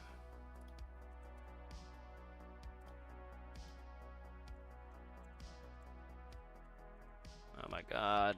All my rotations are different now too because I'm vertical. I'll figure them out eventually here. Ugh. All right, let's get these friggin' set up here. Oh my god, I have to rotate this one too. Yeah, all this is screwy because of that. So. All right, so that is going to be the main 6-pack.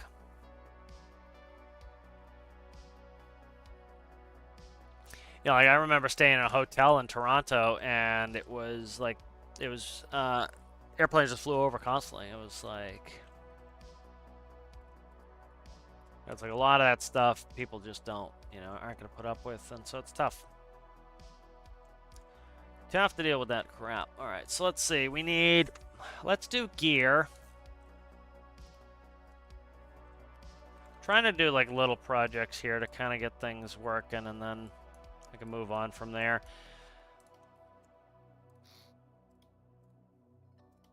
Yeah, I'm confident at this point that I can always expand the cabin if I need to for that, but not really too worried about that. Of fuel. You know, like I said, I put in about 50% of the fuel, so I should be able to get enough in, so in the event that I need it. Like, the actual paneling on this is really simple. Like, to actually run this, like, a turbine panel is really pretty super simple. Because, like, I'm literally running a p-value of 1 to my turbines, that's it. I could refine it more, but it works, you know. And then I want a composite input. Gear. Pause. Okay. So I have gear switch, gear pause. I need to use up 4 lights in this, so. I could try to put in pistons, but I have to get the angles just right on these pistons.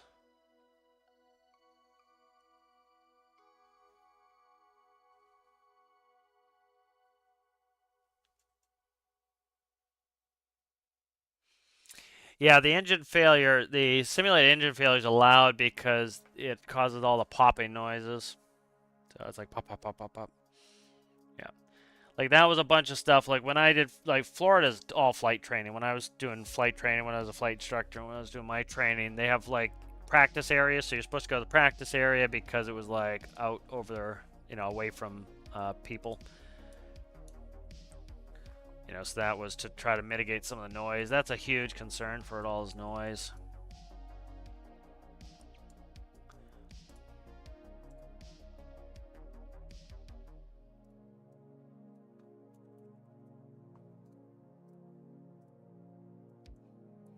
Alright, so we have the gear panel. When I flip the gear switch, which will just make 1, I want an up-down counter. I need to check the gear, so let's see. I think it was 0.97 was the max. Negative 0.97, negative 0.97, I think. And then what did I do? 0.5? I don't know. Let's update that. I need to check. I have a throttle here that has all the numbers in it. 0.5, 0.5, 0.97. All right, 0.5, 0.5, 0.97.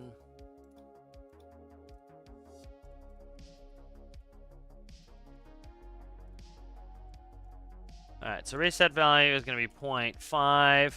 Max is 0.5, 0.97. Right. So if this is selected there, go there.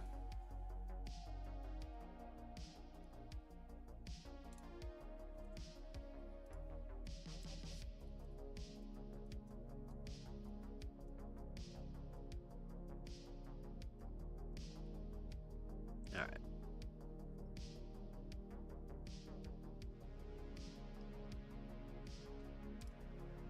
I would like to get some pistons on these, but the pistons are a pain to do because I'm trying to think how I could even do the pistons here if I wanted to do them. They have to be very, very tight to the base because of the, if I was going to do some faked pistons, they have to be very tight to the base because the way, like, the piston has a whole total operating range of 4, so it's 2 out, 2 in. And so it's really a very tiny range on the pistons. So like I'd have to count off of, so like say my attachment point was here, I would have to, so that would be about the max ranging I could operate on this.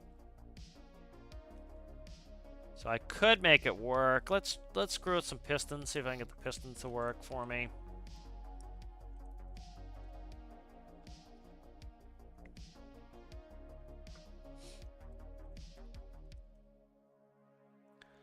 We'll play with this a little bit. Let's save it really quick. I haven't saved in a while, so let's do that.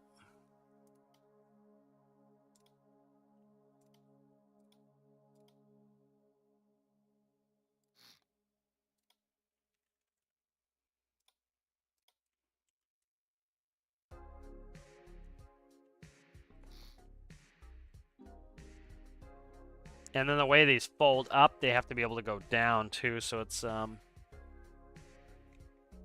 interesting. So where are those going to reach? Right there. That's going to fall down. That will be vertical. That's probably too low. Let's try like, I don't know, here.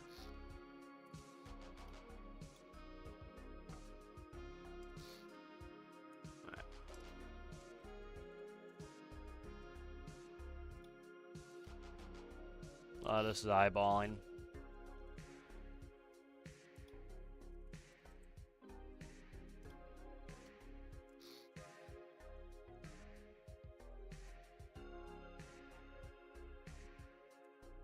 The tighter you get to the pivot point, you can't have them right on the pivot point, but the tighter you get to the pivot point, the less of the range it is. So.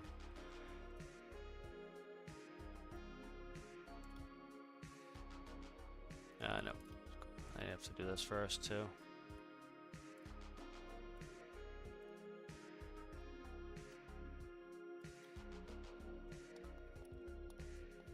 Alright, so those attached. That's good to see, at least. A reasonable guess if they attached.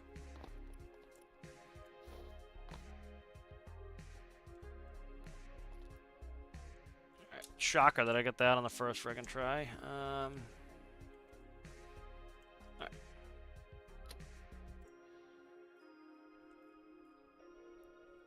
Yep. Okay. Alright, good. So that's Phantom Force you have to worry about there.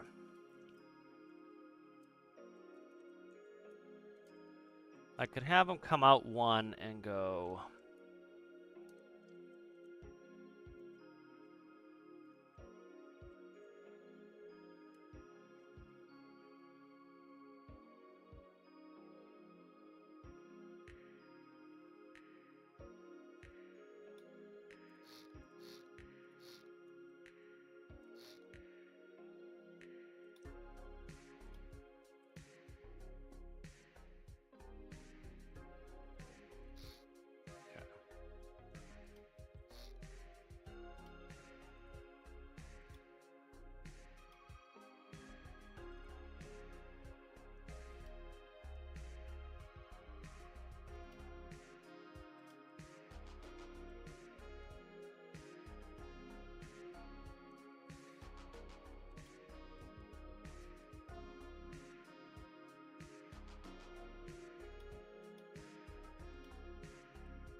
Hell am I? I got lost there.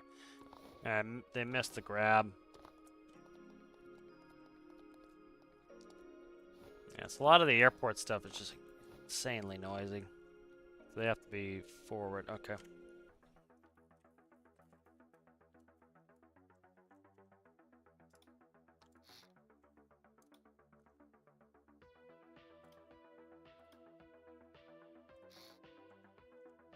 See if those will grab or not.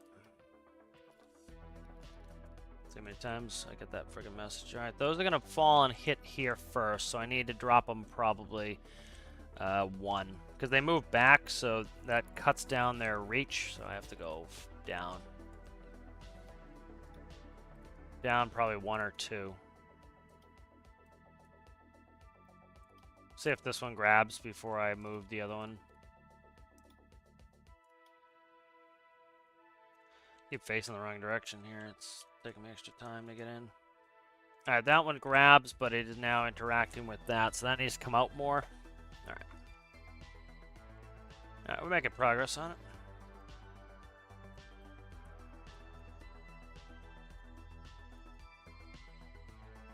The hell am I? Where is it? Where is it? Where is it? There is something.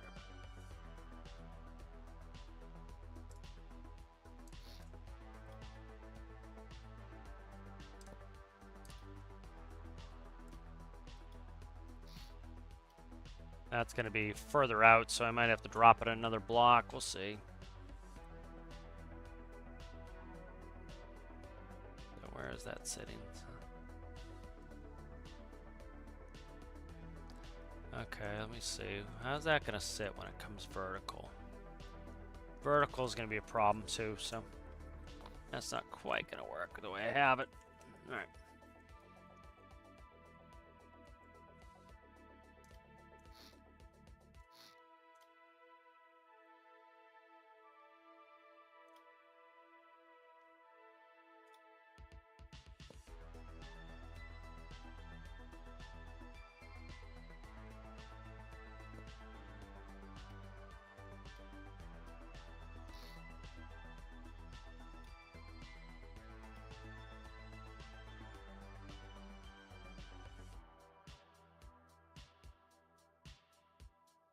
Alright, so that needs to tip up.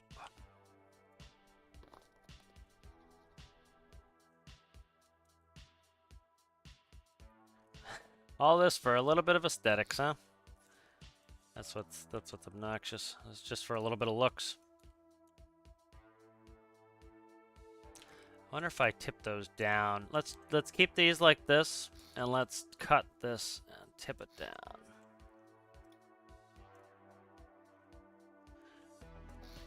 Let's try that. So all the mechanics of it is kind of a pain in the ass to figure out, but so that would need to come back down one. Okay.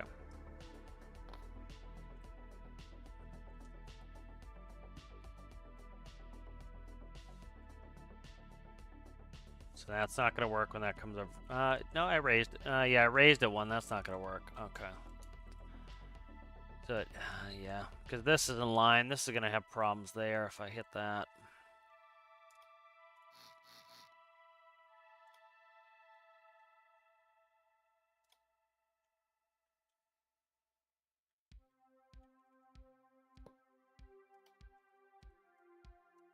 Okay.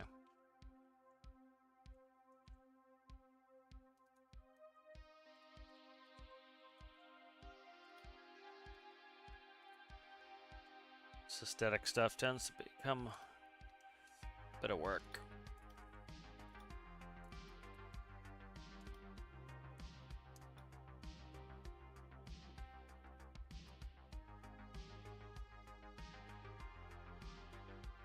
Alright, so that's a past max extension, so I have to worry about that. Let's see how it folds, and then I can play with that for a second. So, just want to see if it's even going to fold properly. If not, then we're in trouble. So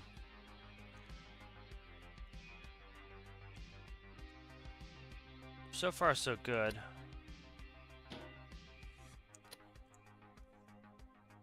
Alright, where is it? Right there. Ooh, that's pretty damn good, man. That's full. See, that's the problem, is we're a little bit overextended. So I need to cut out just a hair of rotation on that. And we can't come up too much. That's a pain. Yeah, it's kind of a pain. I might be able to cut out a little bit of the extension. So let's go to... Instead of going to negative 0.5, let's go to negative 0.45 and see if how much I cut out on that. So yeah, it's still... See, the other one's grabbing too, so... So this one's getting stretched too much. Definitely. What number do I have to go to here? Let's go 35. I don't want to drop it much. It gives it a wider stance. That could work, theoretically. It's still a little off. Alright, let's play with some stuff here. But it's starting to come along here. Might be able to get those looking pretty decent.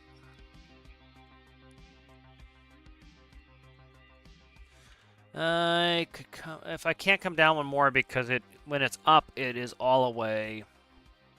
It's all the way in. Let's try this.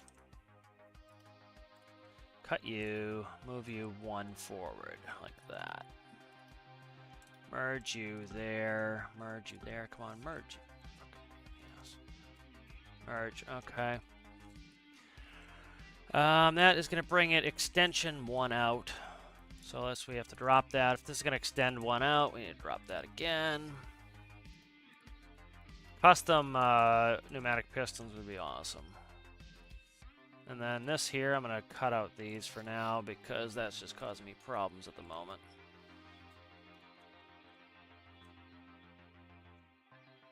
Beautiful. That grabbed nicely on that one.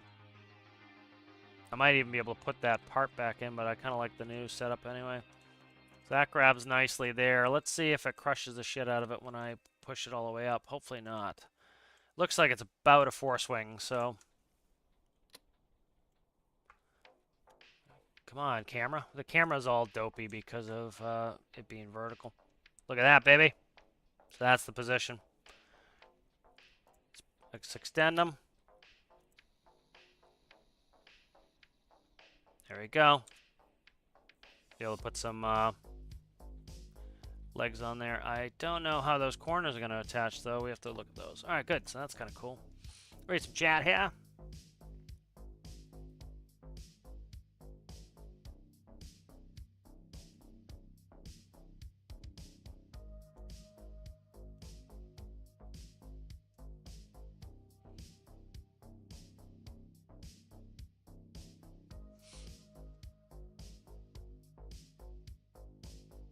No. No winches. Some janky stuff that. I just use the pivots before I do any of that winch business.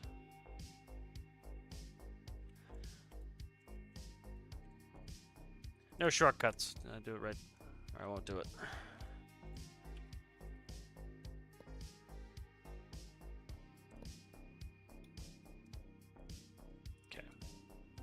We have the positioning good right now, so I'm going to go ahead and take off symmetry. We'll cut a little bit. Have to fix some stuff, but those work well.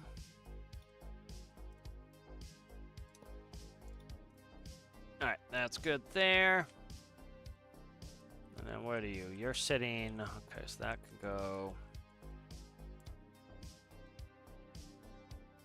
like so. Under there. Alright, good. So let's see.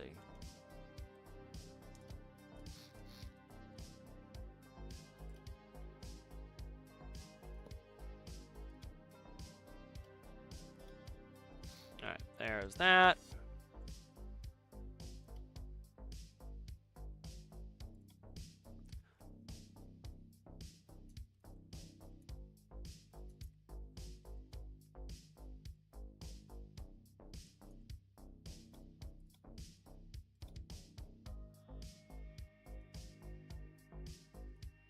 Alright, and we will join these.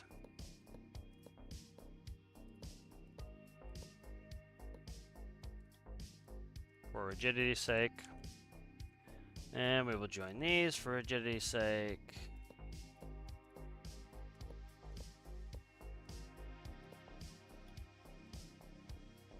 And also cut the sub-bodies down.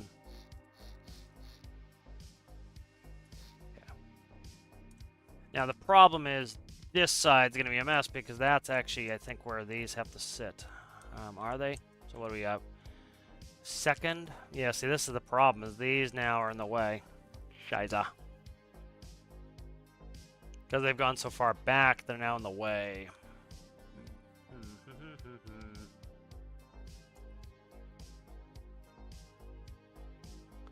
What I could do is drop them by 1 and extend. Let's see. I have to figure that out. Have to figure that out. Ah, screwed here too. Damn it. These sides will have to be something different. I'll figure something out here.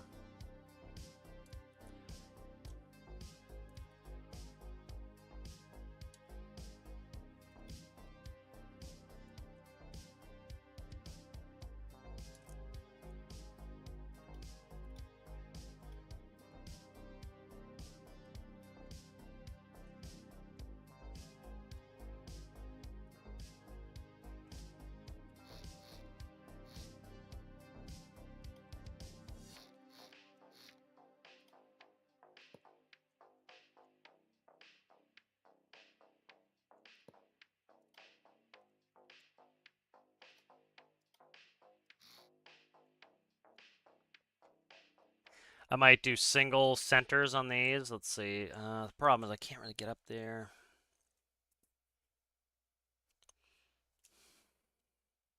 I might try a single center piston and see if I like it better, and then put that on all 4 sides. That could be the way.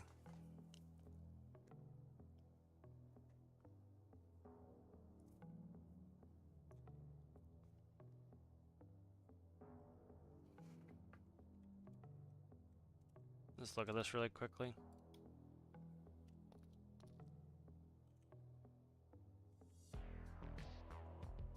Does add some nice technical element to it. It looks cool. Have the pistons. Problem is, again, I need that space there. So let me see if I can figure out how to do the sides here. It's gonna be a little bit of a different geometry, which is a pain in the ass because they would need to go right exactly the same block. So I could theoretically push them out 1. Let's try that. If I drop them down 1, okay, let me see if I can drop the body of this. Let's try that. Okay, yeah, so let's drop the body of this. So let's go bing bong, bing bong. And then, so they're currently sitting up here. Let's cut them down 1, 2, right here. Because I could take that out if I needed to. But, yeah. Alright, let's grab you. See what we can do here. Hopefully there's nothing vital that's different in here. I don't think so. See, that would be where there would be in the normal position. And then go down 1 like that.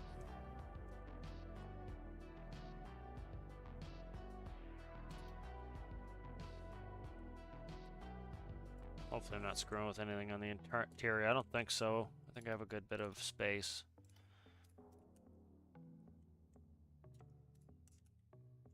Let's try that.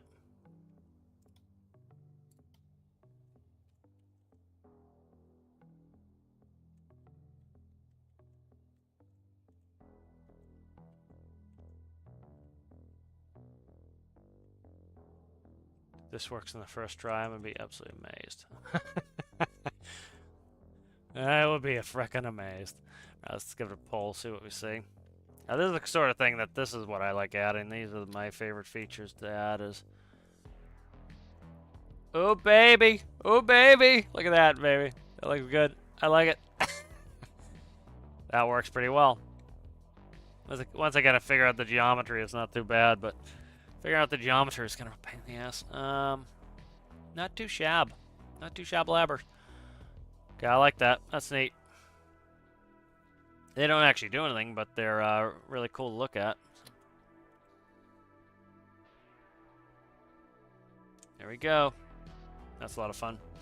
All right, let's read some more chat. A lot of people living near airports. Yeah, the rockets take a lot of testing. You know, it took me... we're waiting at least 20 minutes for it to fuel, and I fueled at 50%. I need 2 of those trailers, and I'm moving like 3,000 liters per second of air in there. So I'm moving a lot of air very quickly, but it's just you know, a lot has to go in there, and so it's you know, the thing being that, you know, that's one of the reasons why I really don't need or want this to go to the moon too is, you know, like it's a lot of engineering to get that to work right, and I don't, you know, I try to operate on a system of like, if I wouldn't do it in real life, I'm not going to do it because I don't like crashing. I don't want to crash all my crap. And so one of the things with that is trying to make sure I avoid crashing. You know, let's see, okay, this is where I need to paint. And so I'm trying to avoid doing any like real crashing in game. And so it's like to make it be able to go from here to the moon and back is very, very challenging engineering for really very little pay, for very little payout. So you're adding a lot of danger, a lot of challenge to engineer it for like nearly nothing in return, where it's better to, it's definitely better, I would say, to kind of err on the side of caution and say, all right, we're going to, you know, we're going to go up to geostationary. We're going to switch over to the transfer stage. We're going to leave this in orbit, in geostationary orbit. We're going to go to the moon. We're going to do what we're doing on the moon, and then we're going to come back. And so you build a transfer stage to be a good transfer stage, because if I build this, it has to be an SSTO, a transfer stage, and a lunar lander. It has to do all those things perfectly. And so, like, some things I've already tried to consider for lunar landing is I need a really wide base, because with the lower gravity, it has a greater chance of tipping over. And so that is a real concern. If I build a transfer stage, the transfer stage's only job is to be a really efficient space rocket. And its job is to go from, you know, from here to the moon. And it doesn't have to be aerodynamic. Like, anything that's coming out of that goes in the atmosphere has to be aerodynamic. Of course, in game it doesn't, but, you know, you have to think about being aerodynamic. Anything that's in space doesn't have to be. And so things like that I start to have to worry about. Like, I'm dragging jet engines all the way to the moon, you know. And so that is a lot of extra weight I don't need. I'm dragging a lot of jet fuel that I need to go back and land on the Earth all the way to the moon. That's not really necessary, useful, or helpful. It is better for me to not do that and to build a vehicle that just excels at getting from geosync to the moon. That is a better plan, and it just makes more sense from an engineering perspective. What do I have there?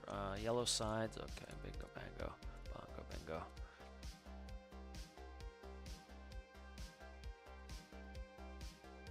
Where are we at there? Yellow at the touch. Okay. So I think that makes a lot more sense to do it that way. That's kind of why I'm leaning towards that.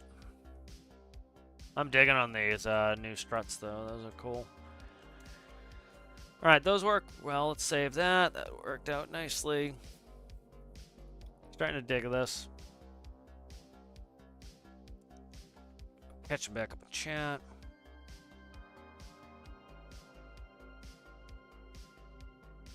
How's it going there, Stalemate?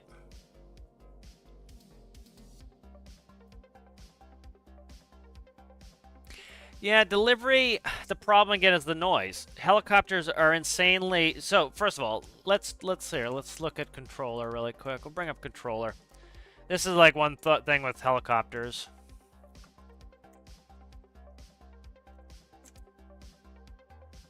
Alright, so, like, let's look at a... let's see. Let's try to find, like, a piston single aircraft, like a 4-seater. Let's find a 4-seater, so... Bonanza's on the higher end. These are, you know, Cessna 350s, which was that Lancer? I think Cessna bought Lancer.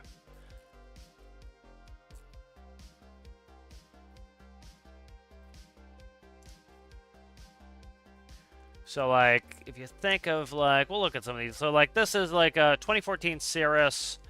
Total time... how much is on the engine now? It doesn't say when it had an overhaul that I can see, but this is a, I believe this is like a 4-seater. Let me see. Should be about 4 seaters.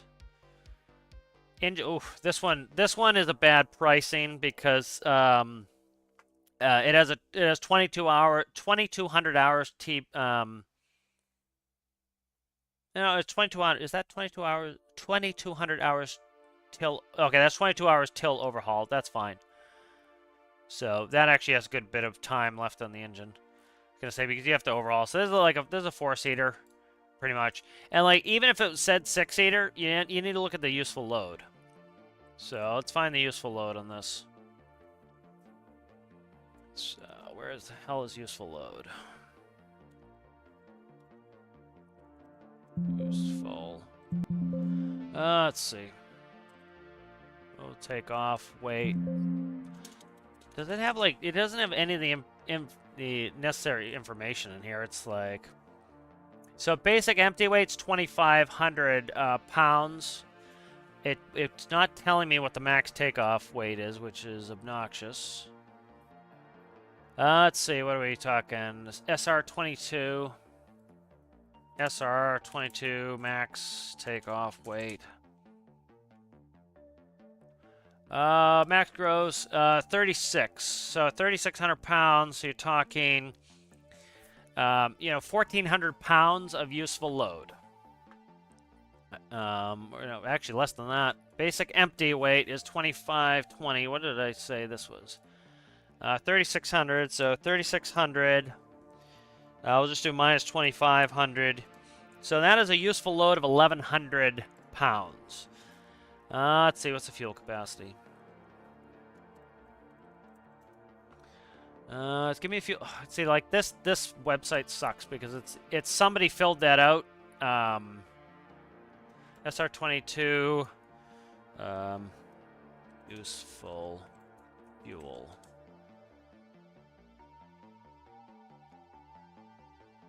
Okay, so that's close to my numbers. That's a little on the high end, 1,300.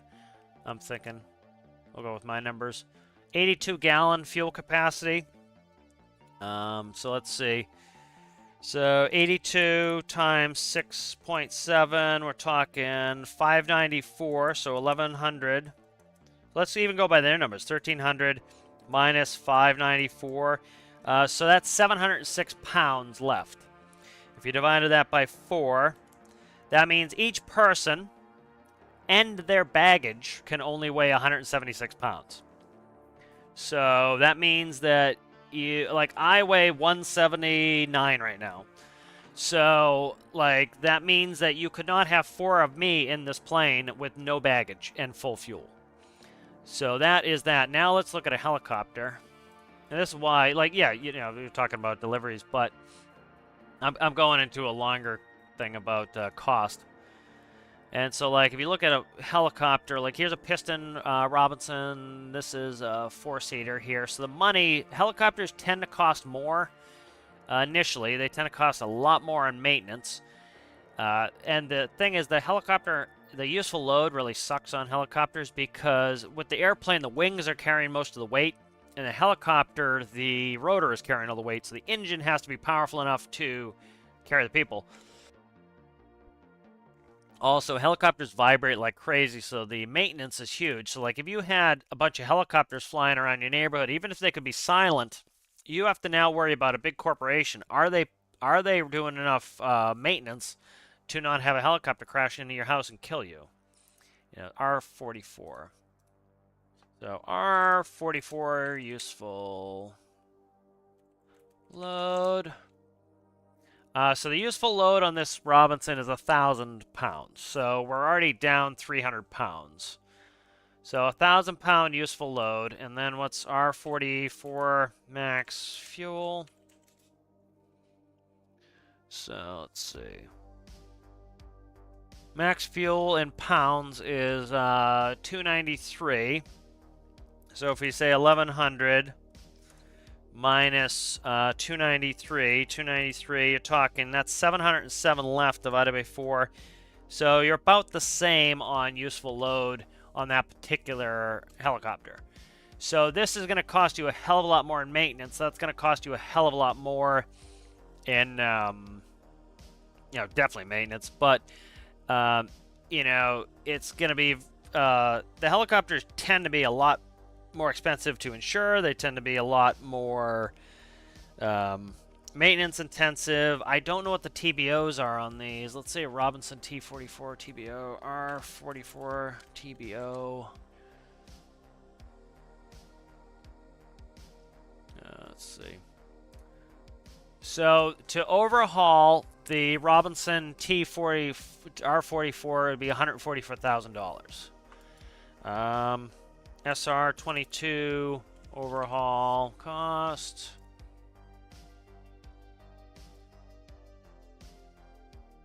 That's not helpful. That's a forum. 41,000.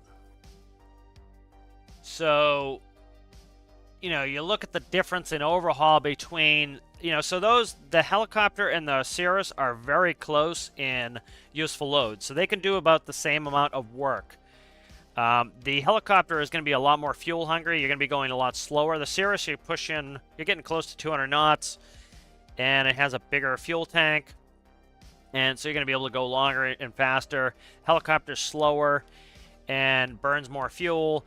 And then you look at the fact that to overhaul the helicopter is going to cost you $144,000. To overhaul the Cirrus is going to cost you $41,000. So you start to see why a lot of those, like, some of that stuff I think is still, you know, dreams. Is a lot of that stuff, it's just going to be prohibitively expensive. And so even if you could say you cut out the employee cost, which you don't really, it starts to lose its luster trying to do some of those types of things, because you very quickly get into the point where it's just operating costs go through the roof. For VTOLs are so incredibly inefficient for that stuff.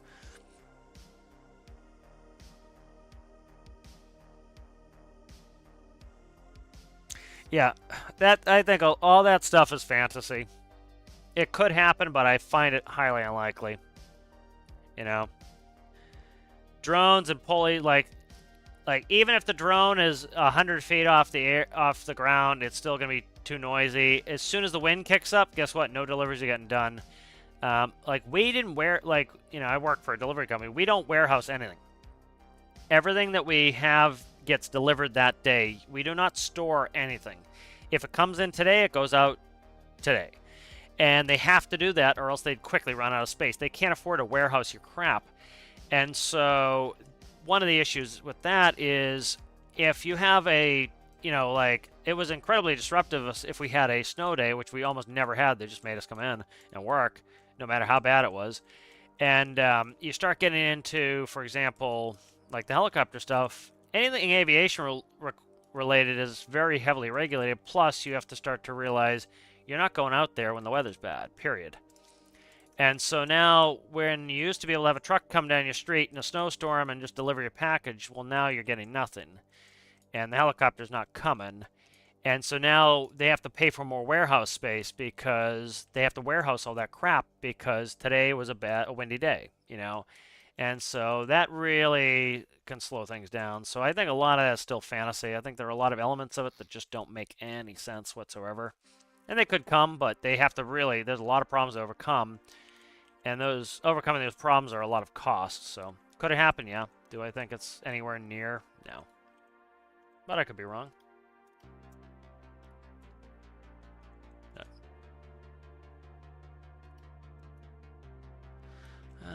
Additive paint. So why is that not painting? Because I put on additive paint. Okay, good.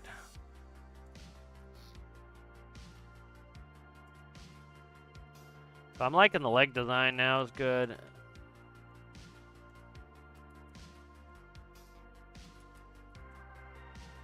What is this?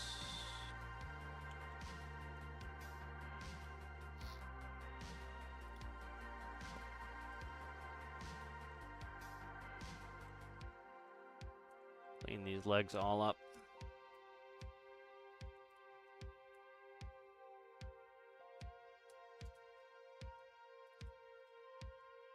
You know, I often bring up the example of when I was flying for the airlines. You know, you're in a you know, a $25 million jet with a very advanced autopilot, and we had to take control of the autopilot so many times because it consistently just does something stupid.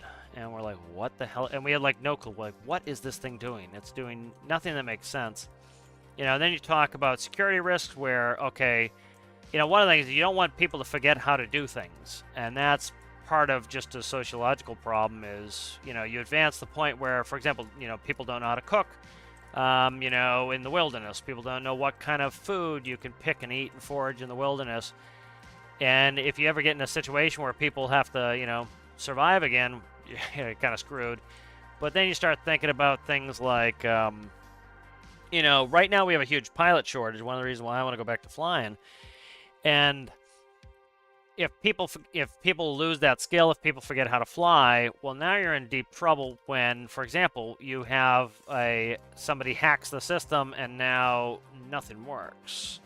You know, what do? You can't just have, you know, now none of the planes work. And a lot of that is really required stuff. You know, you have essential air service stuff. You have a lot of flights. Like we used to fly in and out of the Mayo Clinic, which was really super sick people that needed to go. And like that was one flight we never canceled. Was Mayo never got canceled. We always went on Mayo, and we could delay it, but we couldn't cancel it. Like they'd call you in the office. You had to have a really good reason if you canceled the Mayo flights, because like people could literally die if you didn't get them there.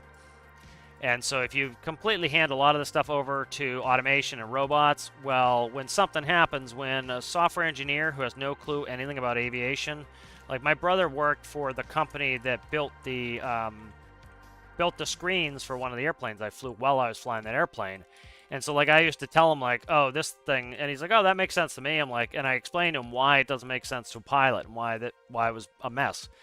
You know, and so it's like little things like that. You need people who are actually in that, and I think a lot of that gets lost with some of the automation, and it becomes problematic.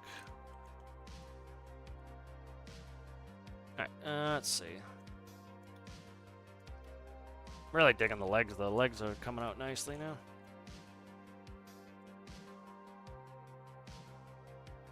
You know, and then you're starting to have to worry about, you know, regular air traffic, getting involved in them, and you know, you have an engine failure. You have now you have stuff dropping on people's heads. You know, aviation is one of the most regulated industries and one of the safest industries for that reason, and you know, I just think it's a hell of a lot further away than they make it out to be, you know. I'm digging that. That's looking cool. So at some point, what I want to do is I want to get like the dimensions of the cargo bay, because we need to figure that out. I need to figure out the astronomic sensor to try to see. I need to get a proper altitude and understand what the altitudes are going to look like. Pull this back. Let's save this. Check my...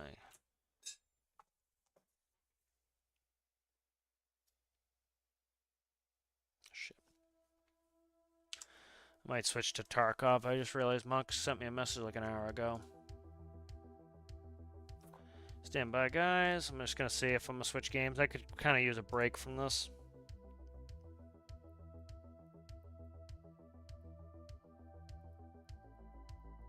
I'm enjoying building it, but being sick, my tolerance for thinking and solving some of these problems is not all that great right now. But yeah, so it's coming along nicely. Like, so this is going to be, there'll be some seating in here so I can take some people. There'll be some cargo. And, you know, so there'll be some good space in here for that. I like my cockpit. It's coming out nicely. Cargo bay should be able to hold quite a bit. There's an airlock there, and you have the cargo bay. Cargo bay is going to hold most of it on the floor here. This needs to be floor colored. And then this is going to be all walled. I'm going to change the color of the cargo bay anyway, and it will go out this door. So this is going to be modules for space stations. I don't need huge space stations. At some point, I will make an absolutely enormous cargo VTOL. That tends to be what I do. And so I do this in Kerbal. I'll make the space station small, then they'll get bigger as the machines to get them up there, the movers get bigger. And so this will bring up transport station parts up. I'll assemble the station, and then I will assemble a transfer stage. So probably be engines, fuel, rock, all that stuff will go up. So what I'll probably end up doing at some point is I will... So this is payload bay. This is cargo bay. What I'll probably... passenger bay. What I'll probably do is at some point I will cut out the passenger bay and extend the cargo bay. And it will just be cockpit cargo bay. And then if I really want to get far out there, what I'll do is I will make it remote control, but that's way down the line. So it could be like 100% of this is cargo. And that way you can get some really big parts up there. So that's kind of doing. The other thing I could do is do an actual splittable ship where it carries up a large payload bay and detaches it. So a bunch of things there. All right, guys, let me quickly, I'm going to read out the members and everything. I think I'm going to switch over to Tarkov. That headache is starting to set in, and take a little breaky poo here. But thank you guys for watching. I'm starting to get into the space DLC. The break was good. I highly recommend that to a lot of people, especially if you're getting frustrated. Take a break, because you come back, it's fun, it's exciting again. You know, if you don't know what you want to build, you start seeing cool things, you want to build them. So thank you to Cytomount, FS Gamer, Connor O'Boyle, Danny, Miles World, Sergeant Chaos, Aaron Repairs All, and Citrus for being members. Thank you to Chicken Store for being a patron. Any information is in the Discord, in the description if you're interested in any of that. Thank you to all the subscribers. Thank you for everybody for watching, and I'll see you later.